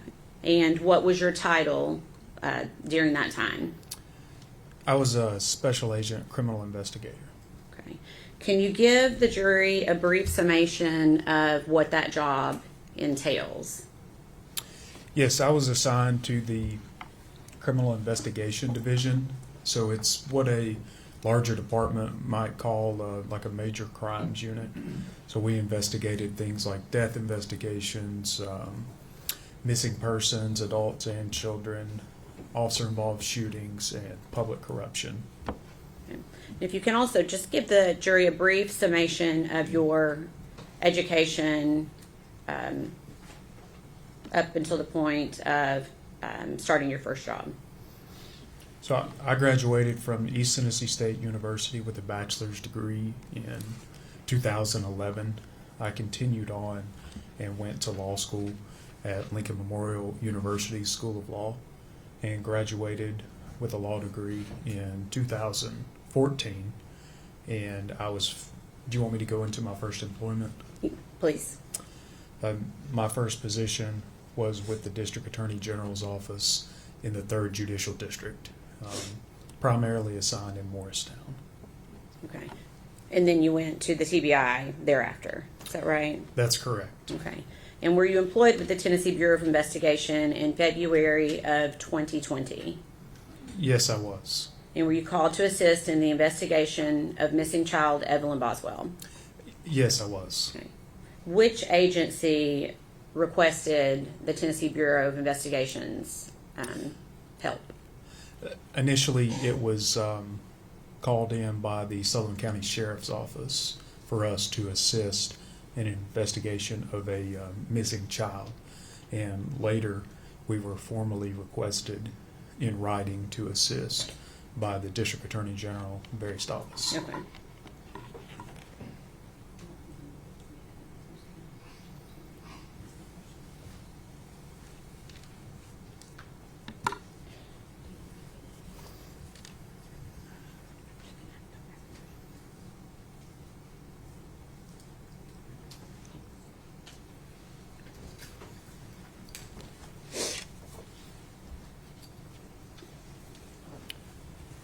Thank you.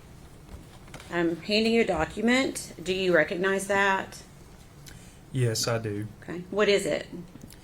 This is a formal request for investigation, commonly issued by district attorney generals throughout the state to request the TBI to investigate the facts and circumstances of a potential crime. Okay. And is that how the Tennessee Bureau of Investigation essentially is officially called in to investigations? In a lot of what CID does, yes, we are requested by the district attorney general. Okay. And on this specific request, what were you being asked to do? It's essentially just to gather the facts and circumstances of the whereabouts of a missing child. Okay. That was Evelyn Boswell. Okay. Were you given any background information to help you start your investigation? And like most cases, you receive very little background information. Initially, I was just essentially told that she was missing, that her mother had been located, and law enforcement had talked to her at that point. And I think that's about all I was told initially. Okay. And we can pass that back. We're not going to put that into evidence. I just wanted you to be able to see that document. Thank you. Thank you.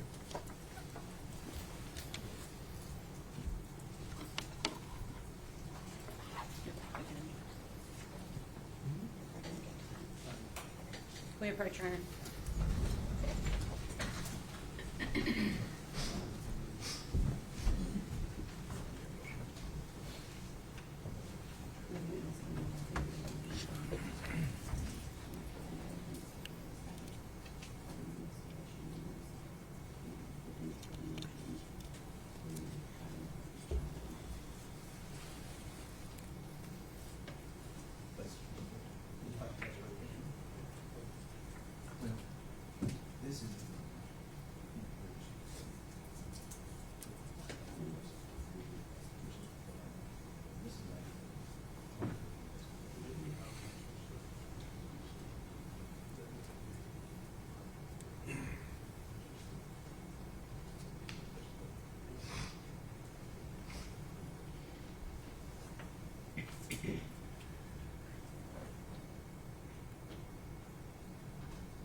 We pass you a document. Thank you. And I'm going to ask if you recognize that document. Yes, I do. Okay. What is it? This is essentially a standard form made by TBI in Nashville of an Amber Alert poster, and it was issued specifically for the victim here, Evelyn Boswell. Okay. Is that a fair and accurate representation of the Amber Alert that was prepared and in regards to missing child Evelyn Boswell? Yes, it is. We'd ask that be made exhibit number 185. Would be exhibit 185. Thank you. Defense.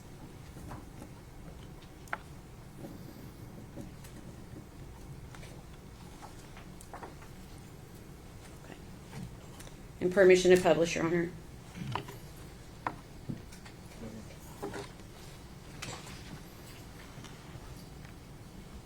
Okay. I'm going to ask you a few questions about this. You said this is the Amber Alert that was sent out in regard to missing child Evelyn Boswell. Is that right? That is correct. Do you recall when the Amber Alert was issued? Yes, it was in the evening of February the 19th, Okay. 2020. Okay. February 19th. Okay. And where does that go? Does that go just to the state of Tennessee, or how is the determination made on how far that would go?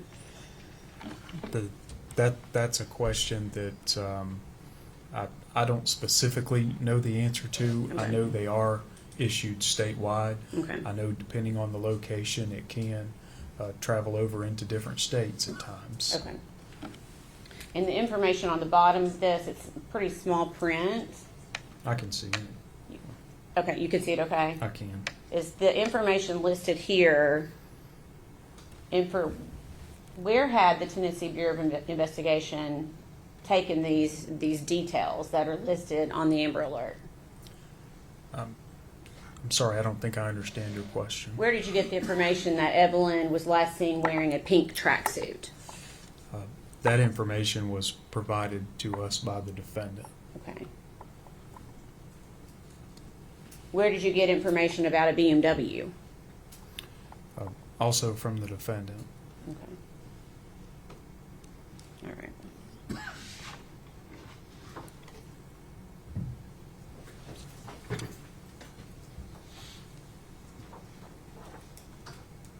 Okay. So after the Tennessee Bureau of Investigation was assigned, can you give a brief description of how you, let me back up one step. What was your role in this investigation with the TBI? I was assigned as the TBI case agent Okay, so that means essentially the lead case agent over the case for the TBI. for TBI, yes. Okay, so after you were assigned this investigation, can you give us a brief description of how you conducted your investigation? So initially, you just arrive on scene and you try to get as much information as you can.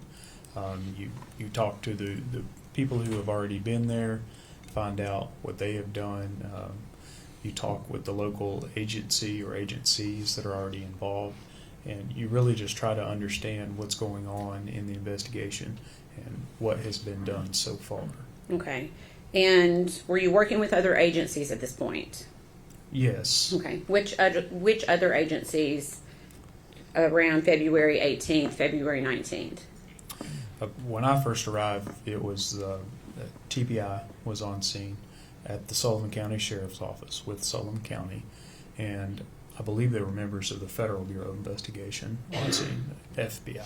Okay, and how do you meet? How did all these agencies coming together? How do they decide how to execute a plan in an investigation like this?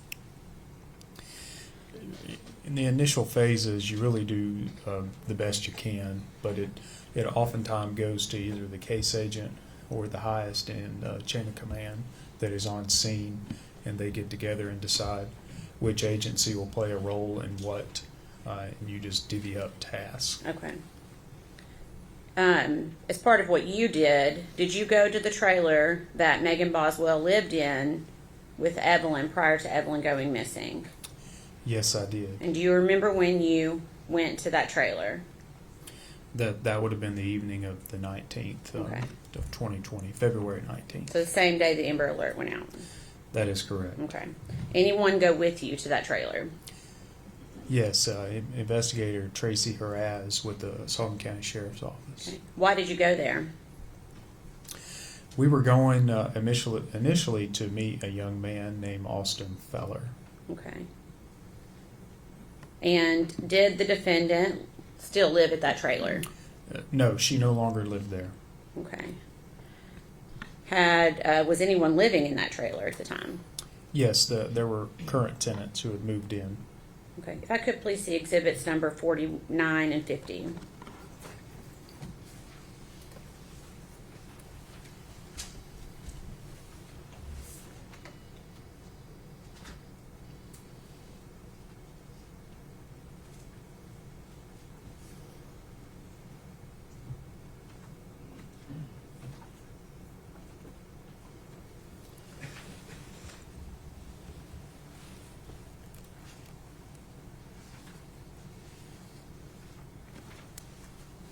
I'm going to show you two documents that have already been introduced into evidence. Is this the trailer that you were describing as being the defendant's trailer? Yes, Okay. Just another view. Is that an accurate view of that trailer? it is. Okay. And do you know the street address for that trailer? I believe it's at 976 Sugar Hollow Road. Okay. Is that located in Sullivan County, Tennessee? It is. Okay. Were you able to determine who actually owned the trailer? Yes, I believe it belonged to the defendant's family, either her dad or her brother, some type of association owned it. Okay. Were you able to determine if the defendant had left any property behind when she moved out? Yes, we learned that there was still some property Okay. at the site. And were you given consent to search that site and or anything attached to that property? Yes, we were given consent to search a small outbuilding that was right there next to that trailer. Okay. And did you also conduct a search outside the trailer? I did, yes. What were you looking for? Any signs of disturbed dirt, anything that would lead us to believe that the victim may still be there, or anything that would lead us to her current whereabouts. Okay. Did you find Evelyn? No, we did not. Did you find anything else that was significant to the investigation regarding anything associated with Evelyn? Well, we did inside of the shed that was next to the trailer. Okay. So, what did you find in the shed? A stroller that had been left behind. Okay. I'm going to show you two photographs.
you still have the photographs?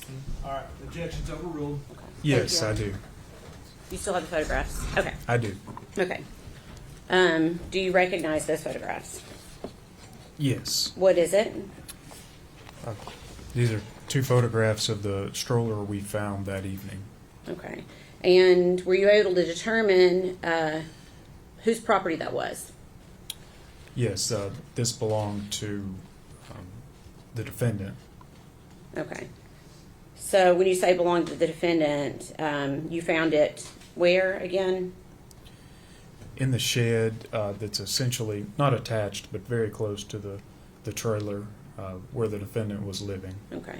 So it did not buy, you said there were new tenants in that trailer. That is correct. Okay. Did they indicate that was their stroller? No, they.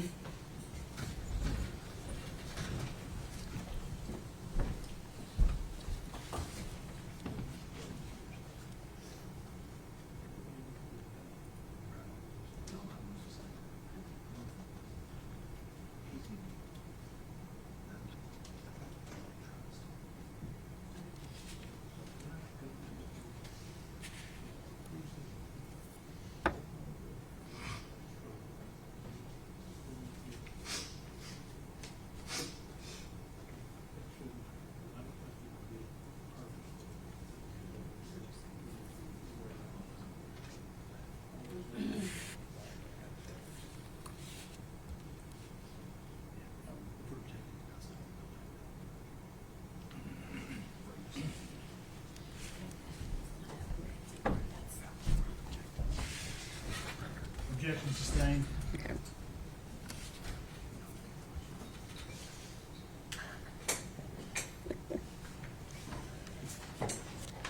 Did you locate anything else of relevance to this investigation inside the shed? Not that I can recall. At this time, we're gonna, well, let me ask this. The photographs, are they fair and accurate representation of how the stroller appeared on that date? Yes. Okay. We'd ask those be made, if possible, collective exhibit number 186. The collective 186 over defendant's objection.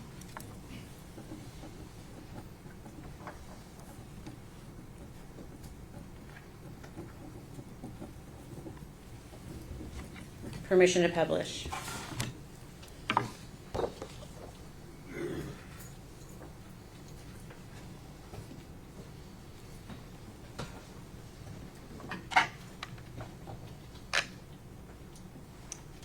And is this the stroller that was inside the shed that day? Yes, it is. Okay. And is this just a side view of that same stroller? Correct. Okay.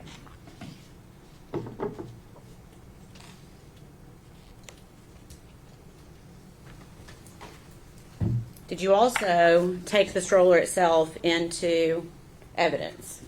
Yes, we did. Okay. If, Your Honor, may he step down for a second? Yes. On TV. Picked up on the- Okay. If you could step down to where the microphone is. And I'm going to ask if you can identify this piece, if you can recognize what that is. Yes, I recognize that. Okay, and what is it? It's the stroller we found at the defendant's former trailer. Okay. We'd ask that be made exhibit number 187. Be full exhibit 187 over objection.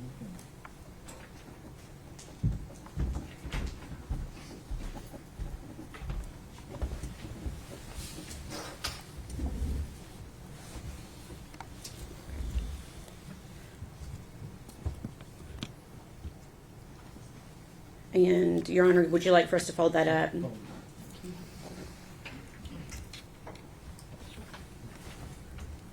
They're not always the easiest. Ooh, good job.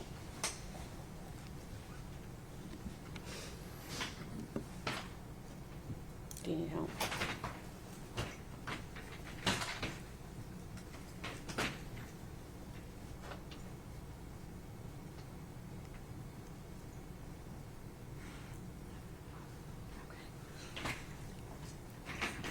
Let's roll it up, see if we can roll it under the table. And that'll work. There you go. Thank you. So I'm assuming, was law enforcement working long hours during these first few days? Absolutely. Okay. Did you attempt to interview the defendant about Evelyn? Yes, later that night. Okay. And what would the date have been for that? When we attempted the interview, it was on February 19th of 2020. Okay. And about what time did that interview start? Shortly before midnight and continued on into the early morning hours of February the 20th Okay. Where did it take place? at the sheriff's office here in Blumpville. Okay. Was this interview audio or video recorded? I believe that interview was audio only recorded. Okay. And is that office that you interviewed located in Sullivan County, Tennessee? Yes, it is. Okay. Prior to talking with the defendant, did you Mirandize her? I did. Did she agree to speak with you? She did. During this interview, did she tell you the last time that she saw Evelyn? Yes, she did. Okay. When did she say she last saw Evelyn? The day after Christmas, on the 26th of December, 2019. Okay. Where did she say she saw Evelyn? At Ethan Perry's grandparents' house. Who did she say Ethan was in relation to Evelyn? She had told us, or the defendant being she, had told us that Ethan Perry was Evelyn's father. Did you talk with her about where Ethan was living? I did, yes. Okay, what did you tell her? Told her that, we had learned that Ethan was full-time in the military and was currently living on a base in Louisiana, I believe, and was living in a barracks on a base. Okay. Had law enforcement already talked to Ethan at this point? Yes, they had Okay. the Army's branch of CID. Okay. And did you tell the defendant that? I did. What did you tell her about Ethan and Evelyn? I essentially just told her that law enforcement had cleared that idea that Ethan had Evelyn inside of a barracks. And Okay. Did Megan stay with that story about Ethan? at that time, she maintained that all she knew was that Ethan had Evelyn. Okay. And where did she say that she had been living? As of recently, she told us, the defendant told us she had been living with her boyfriend, Hunter. Okay. Did you ask her if Hunter could have hurt Evelyn? I did. I asked that specifically. What did she say? The defendant said that Hunter would not do that. Did you ask her if Hunter had been around Evelyn at all? I did, yes. And what did she say? Essentially, no. At that point, she said Hunter had never been around Evelyn. Okay. Did she say if Hunter had ever babysat Evelyn? We were told by the defendant that Hunter never babysat Evelyn. Did she say if Hunter had ever held Evelyn? The defendant told us that Hunter had never held Evelyn. Okay. Did you ask her if Evelyn had ever stayed at Hunter's house over on Sandy Point? Yes, I asked her about that, and the defendant told me that no, Evelyn had never stayed over at Hunter's residence. Okay. Prior to when she said she left Evelyn with Ethan, did she indicate whether she'd ever left Evelyn with Ethan in the past? She told us that Ethan had never kept Evelyn alone prior to that day. Okay. Did she tell you whether or not Evelyn had met Ethan before? They had been introduced, I believe, briefly prior to that day on a trip to Texas. Okay. Did the defendant tell you how many times she'd seen Evelyn after leaving her with Ethan in December? I believe that we had talked about that, yes. Okay. Do you recall do you recall how many times she said she'd seen Evelyn? I don't think she had seen Evelyn at all after that December 26th date. Started to object. I'll not make the objection. We approach the bench.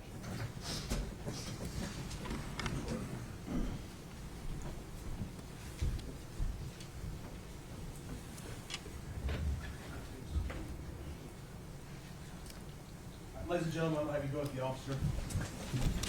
Everyone stand, please.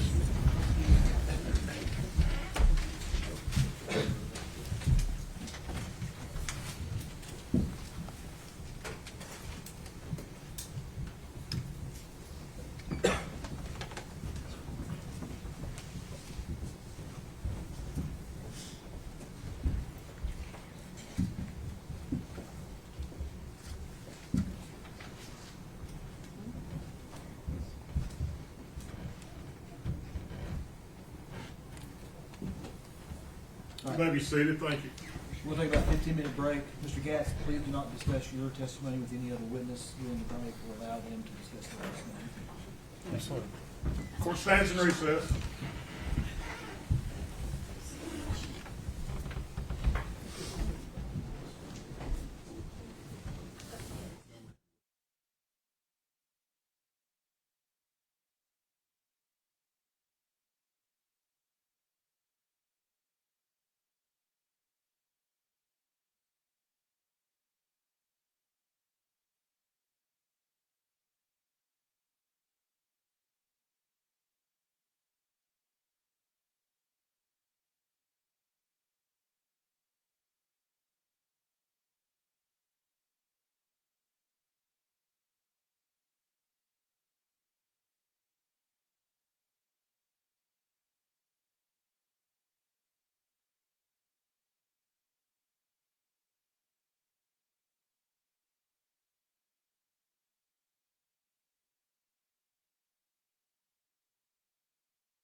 Everyone stand, please.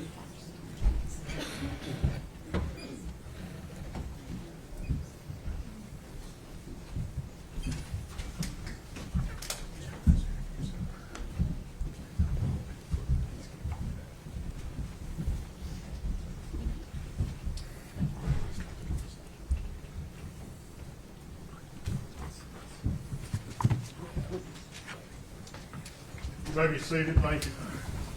General, you may continue your direct. Thank you, Your Honor.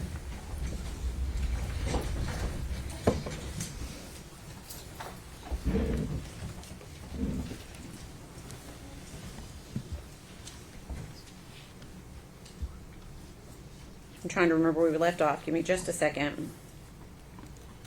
Okay.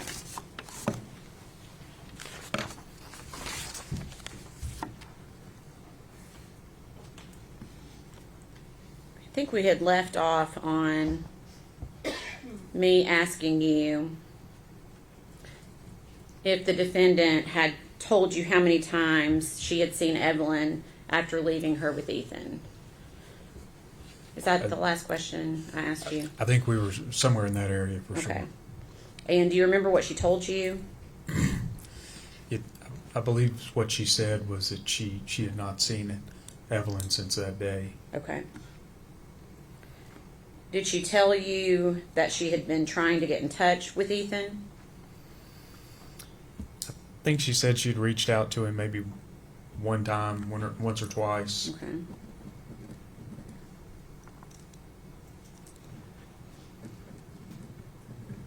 Did she ever tell you that she was getting worried about Evelyn and her safety? No, I think she said she just hadn't really given it a lot of thought. Okay. Did you ask why she hadn't contacted law enforcement? We did. What'd she say? I think she just said she didn't really have a good.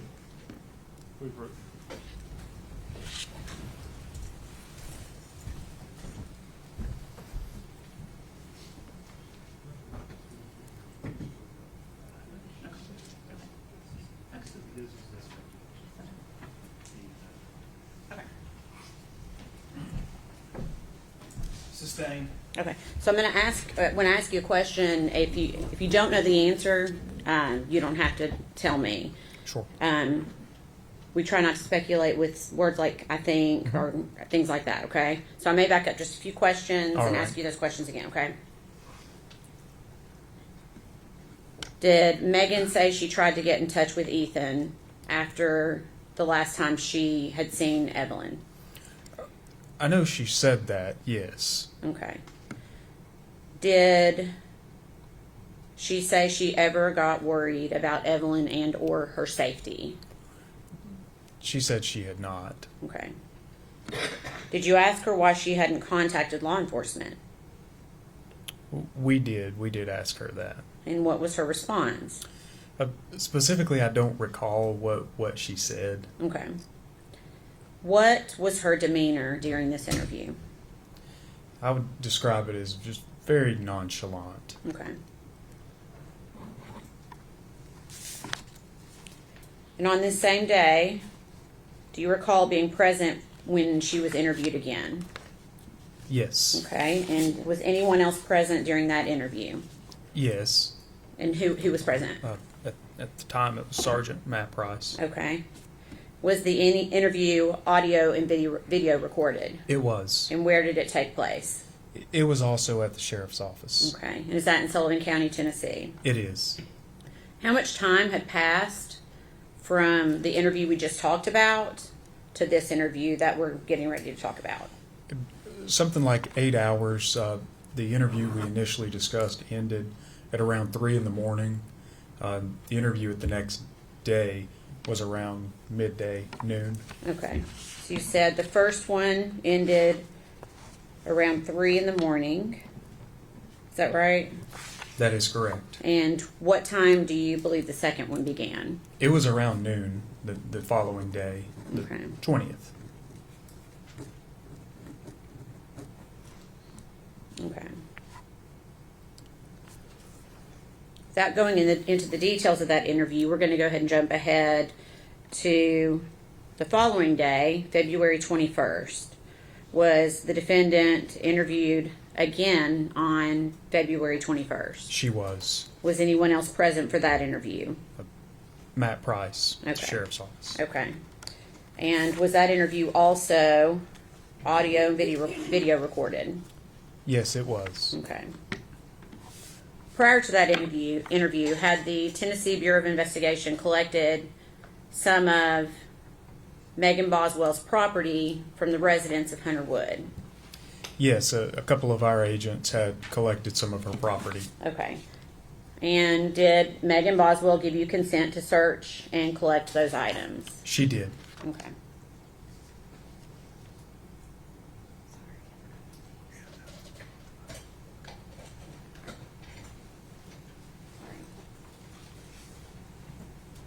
Have just a second.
Okay.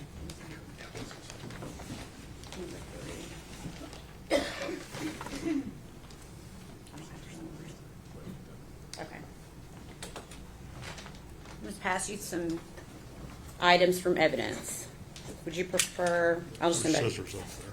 There's a pair of scissors. Or do you want? That's fine. Okay. Thank you.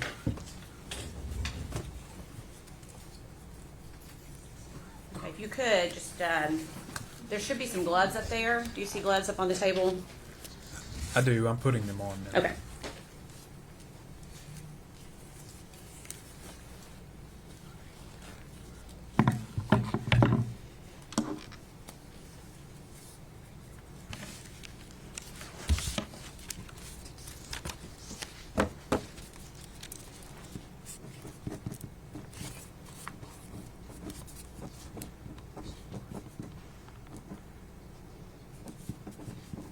Oh, yeah, two of them already there.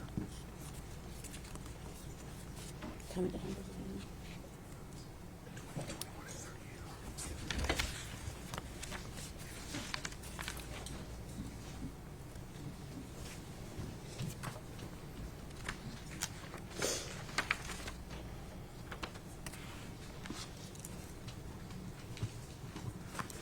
Who else can you see?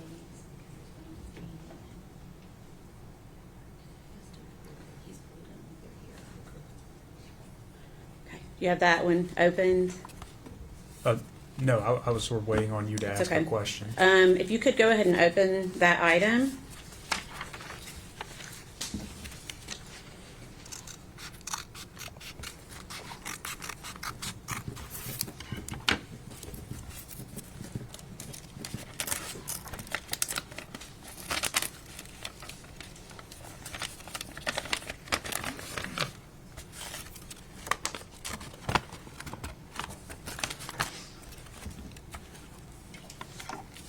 Okay, can you tell me what that is?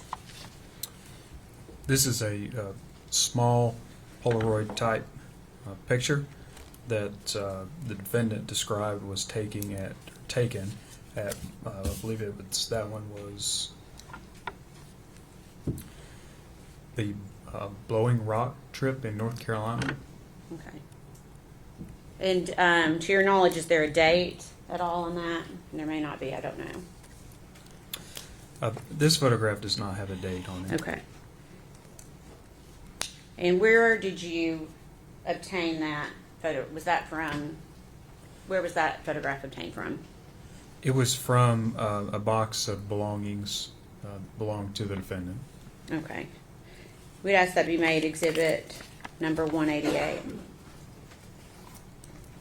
188. You want it back in the envelope?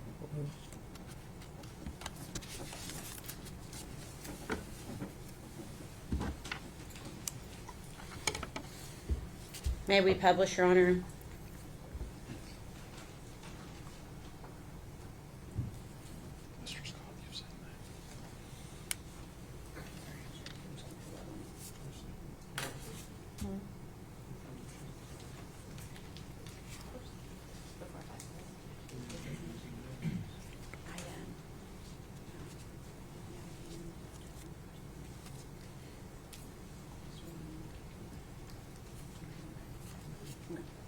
Permission to publish?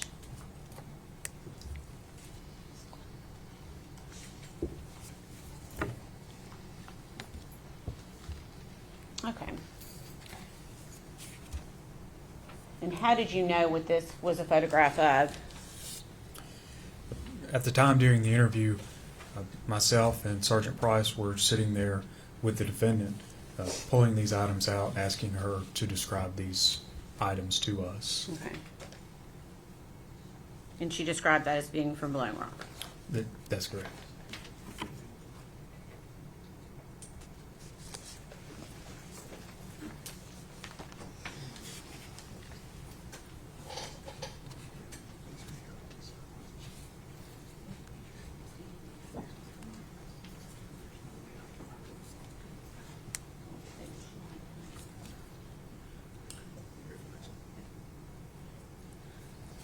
Okay. Oh, actually, I want to receive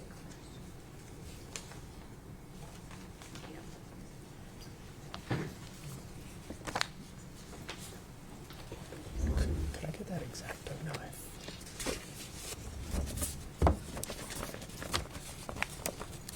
Okay, again, I'm going to ask to open it and see if you can identify it.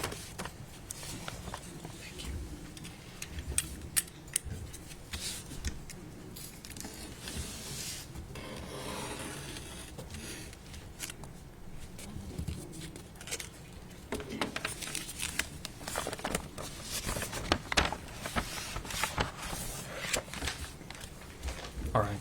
Okay. Do you recognize that? Yes, I do. What is it? These are a couple of the brochures the defendant described as coming from the trip that they had taken over to North Carolina, they being the defendant and her boyfriend, Hunter. Okay. So how many documents do you have in front of you? 3. Okay. And what are they individually? One is titled The Official Visitor's Map and Guide to Blowing Rock, North Carolina. Okay. Another one is Mystery Hill, which has a map of North Carolina. North Carolina's natural gravitational anomaly. Okay. Another one is North Carolina's oldest tourist attraction, the Blowing Rock. Okay. If you could slide those back in, I'm going to show them to the defense really quickly.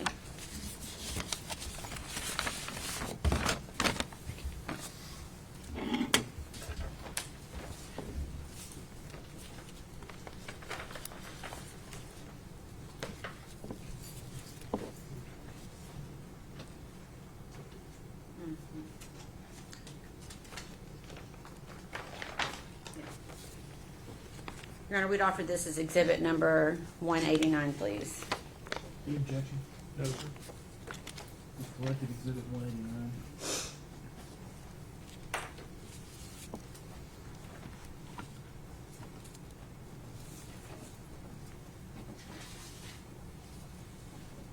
And where did you find those brochures? They were with the defendant's belongings. And where were, when you say the defendant's belongings, where were those belongings located? Inside the residence of Hunter Wood. Okay. Pass see the next.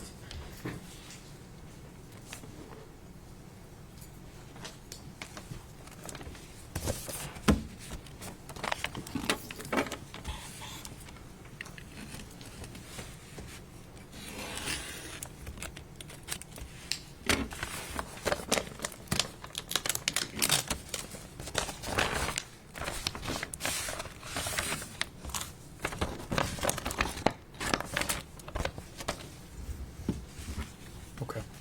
Okay. Do you recognize that? Yes, I do. Okay. What is it? These are photographs of the defendant and Hunter Wood. Okay. And is that also something that you collected from her belongings? Yes. Okay. Does it appear, well, if I could just pass those back first and let Mr. Scott take a look at those.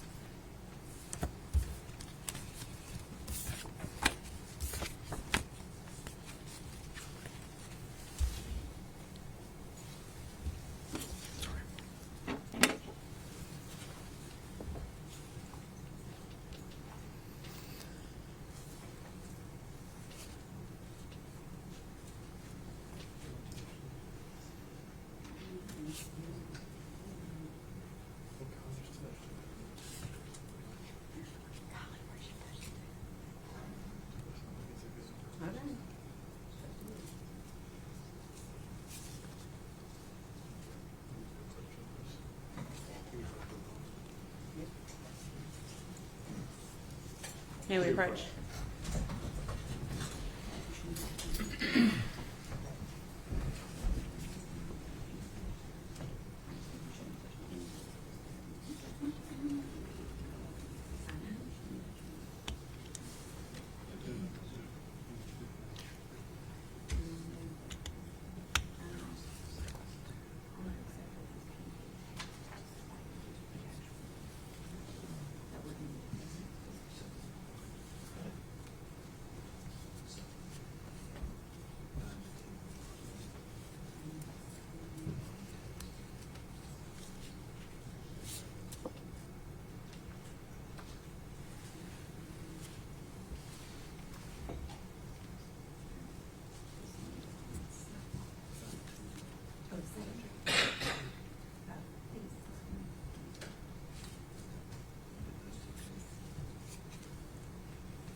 All right, sustained in heart, overruled in heart. And we'd ask these be made Collective 190. 190.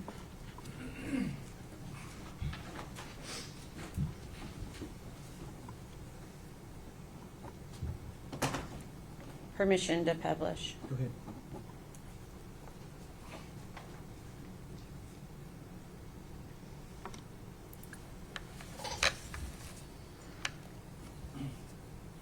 Is that a fair and accurate representation of one of the photos that you took from the defendant's property? Yes, it is. Were these located within anything? They were inside of a box that the defendant identified as hers. Okay. Same thing with that one? Yes. Okay.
you recognize that? Yes, I do. Okay. What is it? This is a card titled Thinking of You with Love. Okay. And does it have any names on it? Yes, the names on it are Maggie and Hunter. Okay. And can you tell the jury where that was collected? It was with the defendant's belongings. Okay. If you could pass that back, please.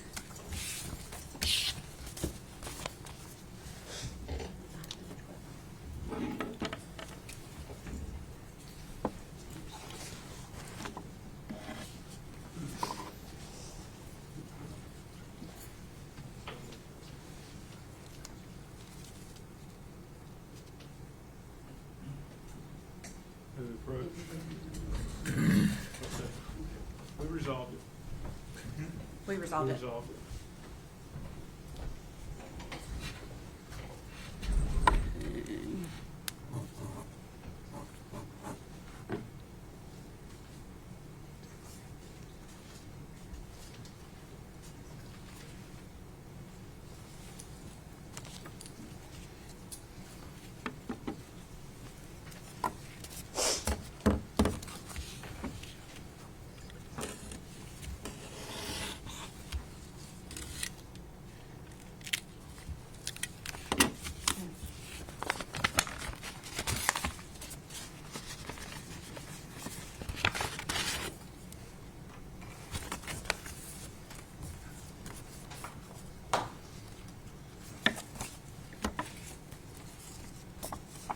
You recognize that?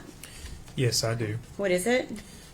These are photographs of the victim, Evelyn, 2 photographs of Evelyn, 1 photograph of Evelyn with the defendant, Okay. And where were those found? with the defendant's belongings. Okay. If you could pass those back, slide them back in the envelope and pass them back.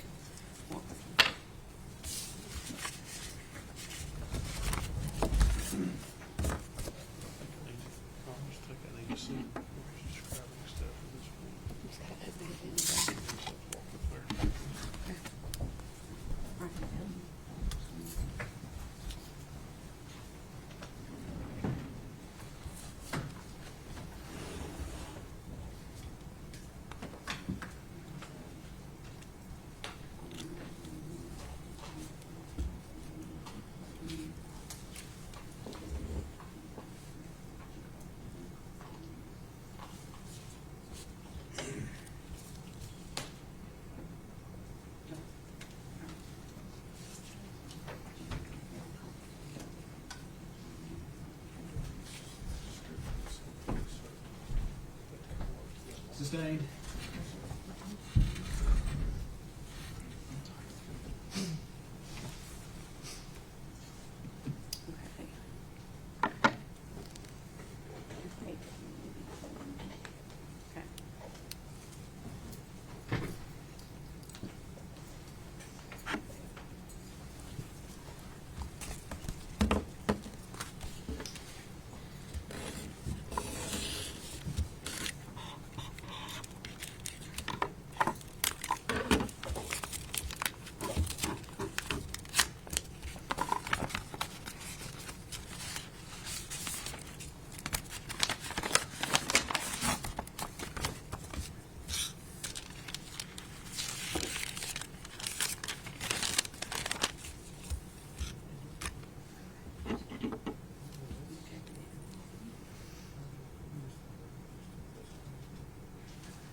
You recognize that? Yes, I do. What is it? This is a receipt from the Olive Garden on North Eastman Road in Kingsport, Tennessee. Okay. Was that also taken from the defendant's property? It was. Okay. Any objection? Okay. We'd ask that be offered as exhibit number 191. Exhibit 191.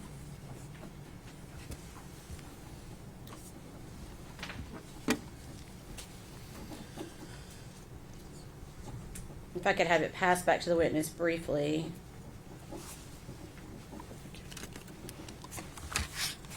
forgot to ask you, what is the date on that receipt? Is January the 11th, 2020. Okay, thank you.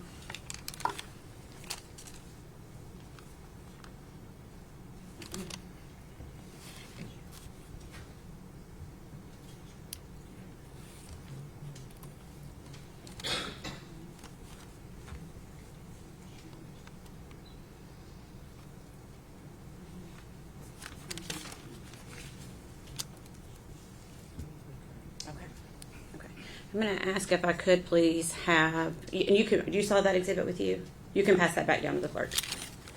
And then ask if exhibit number 29 or 21 can please be passed to the witness.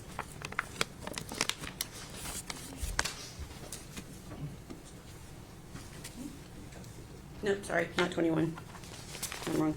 Hold on.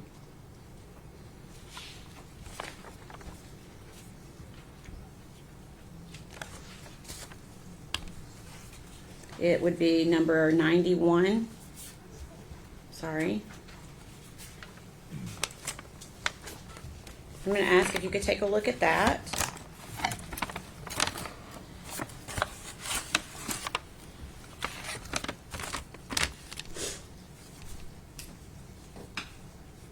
And see if you recognize that.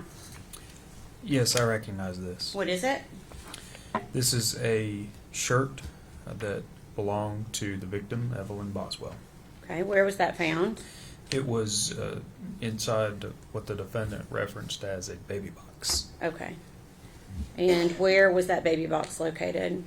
It was with the defendant's belongings. At where? Hunter's residence. Hunter's residence, okay. Your Honor, we had previously marked that exhibit as number 91 for ID only. We'd ask that be made a full exhibit at this time. No objection. Before exhibit.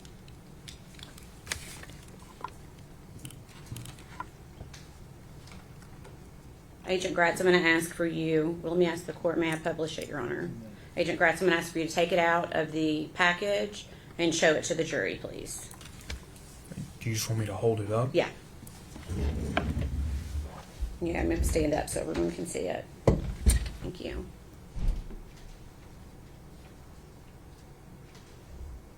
Okay, thanks. No.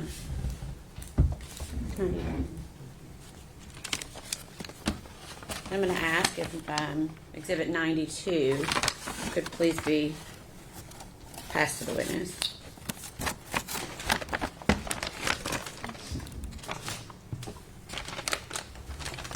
Same thing, I'm going to ask if you could open that exhibit and see if you can identify it.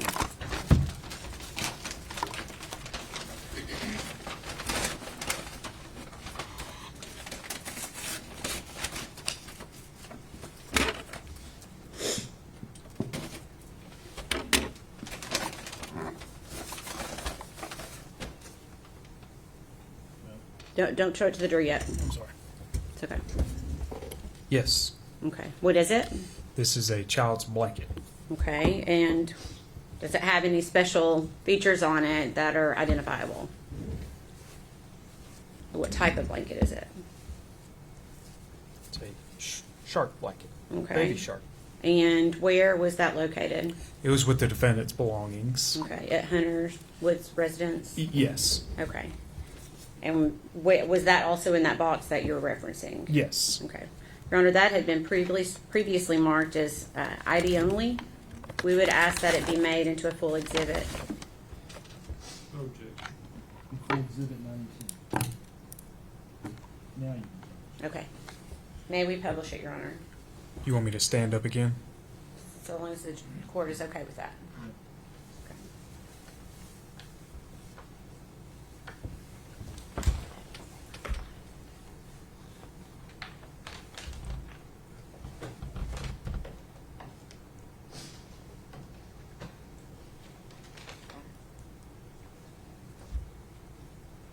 Okay, thank you.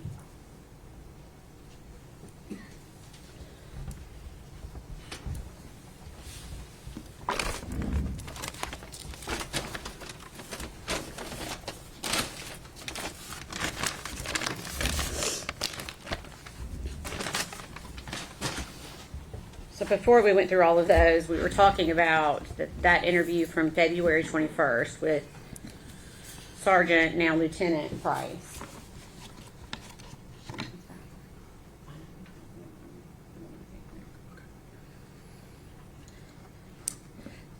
Was that interview audio and video recorded? Yes, it was. Where did it take place? At the sheriff's office. And is that in Sullivan County, Tennessee? Yes, it is. During this interview, you discussed a second ago the term memory box. At some point, did you have an interview with the defendant regarding this memory box? Yes, I did. Okay. Can you tell the jury a little bit about, just briefly, what you did with the defendant? During that interview, we had what the defendant referred to as the memory box, and we pulled items out of it sort of one by one and had the defendant identify what each item was and the significance of each item, Okay. if any. And what was your purpose in doing that? You know, at that point, we were just following whatever leads were coming in. We had received that property, and we were trying to identify what it was, determine how it was relevant, and also establish a timeline for the last known whereabouts of Evelyn Boswell. And did the defendant freely and voluntarily go through that box with you? Yes. Okay. Give me just 1 second.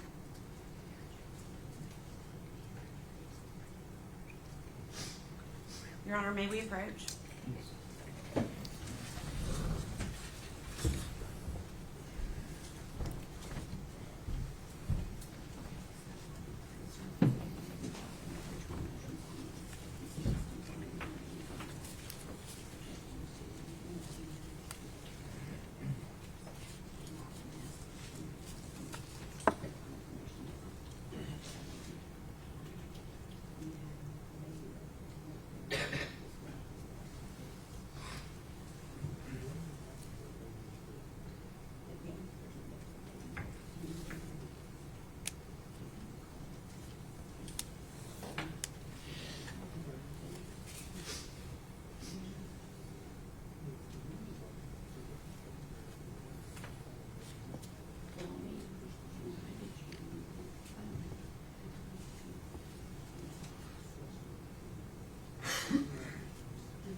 Ladies and gentlemen, if you'll go with the officer. One stand, please.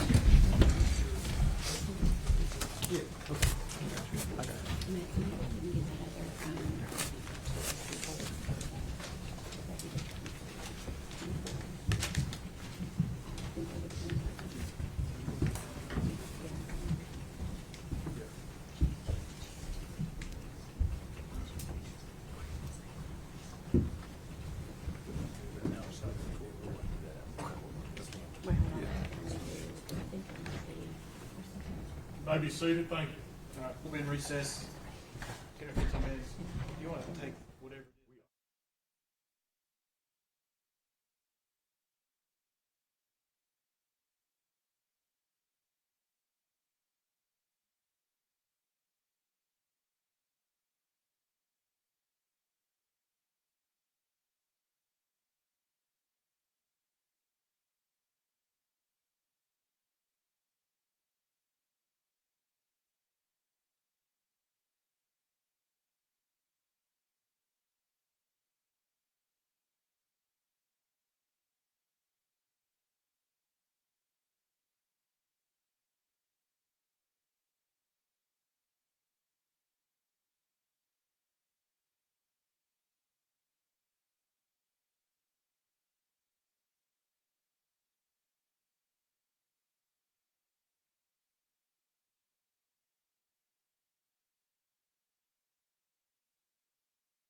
quickly have exhibit number 189 passed back to the witness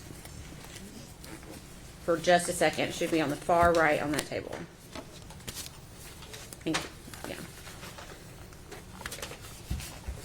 Okay. I'm going to ask for you to open that back up. Should be brochures from Blowing Rock.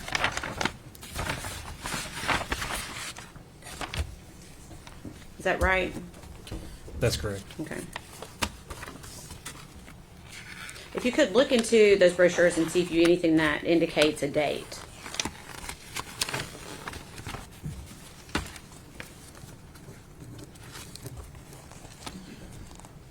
There's a receipt here. Okay. The date indicated is January the 19th, 2020. Okay. Thank you. Okay. That's all I need from that. Thank you.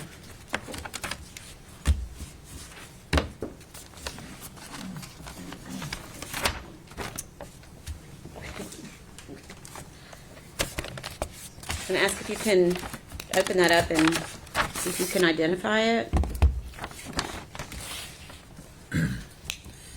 Yes, this is like a memory book that says "Hello, Baby" on the front, and it appears to have an ultrasound. And where was that found? It was with the defendant's belongings. Okay. At what location? Hunter's residence. Okay. Okay. We will ask to be moving that as exhibit number 192. Any objection? No objection for our agreement. That's great.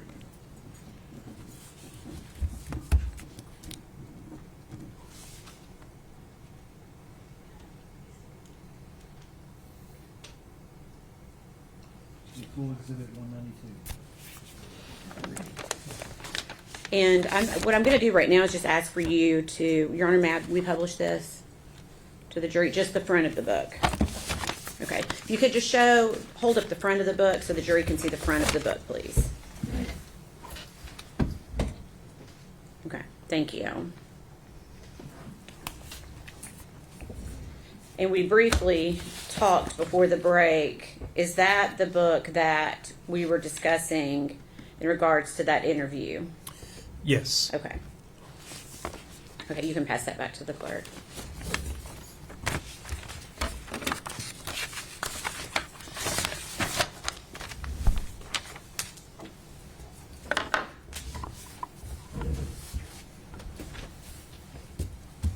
At some point, did the defendant tell you someone other than Ethan allegedly had Evelyn?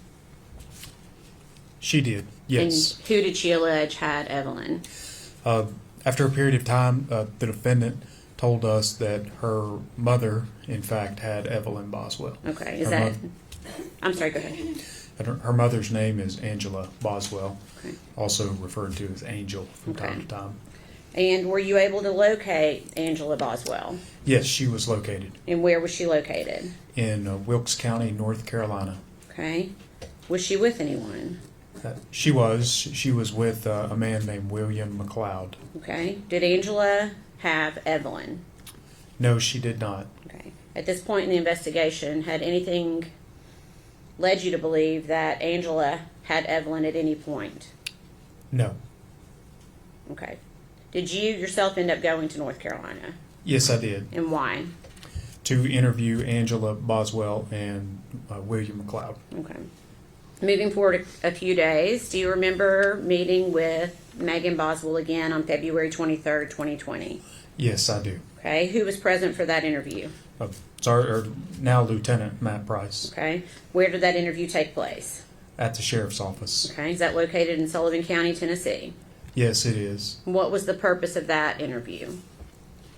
At that point, we were still speaking with the defendant, trying to get as much information as we could regarding the investigation. Okay. Had you started developing a timeline at any point? Yes, that's one thing that we worked on throughout this investigation that is important. when you're looking for a missing person to determine their last known whereabouts. Okay. And were you continually working in and out of the sheriff's department during this time? Yes. Did you have a scheduled interview with the defendant on February 25th of 2020? No, we did not. Okay. Did you see the defendant that day? Yes, she showed up at the sheriff's office. Okay. And is that located in Sullivan County? It is, yes. Okay. Did the defendant tell you why she showed up that day? Initially, or throughout talking with her, she gave a couple of different reasons. Okay. What did she say? She was concerned about having her body spray returned to her. She was talking about forming a search party to go to an area she kept referring to as Mendota. And she was asking about whether she would be, or whether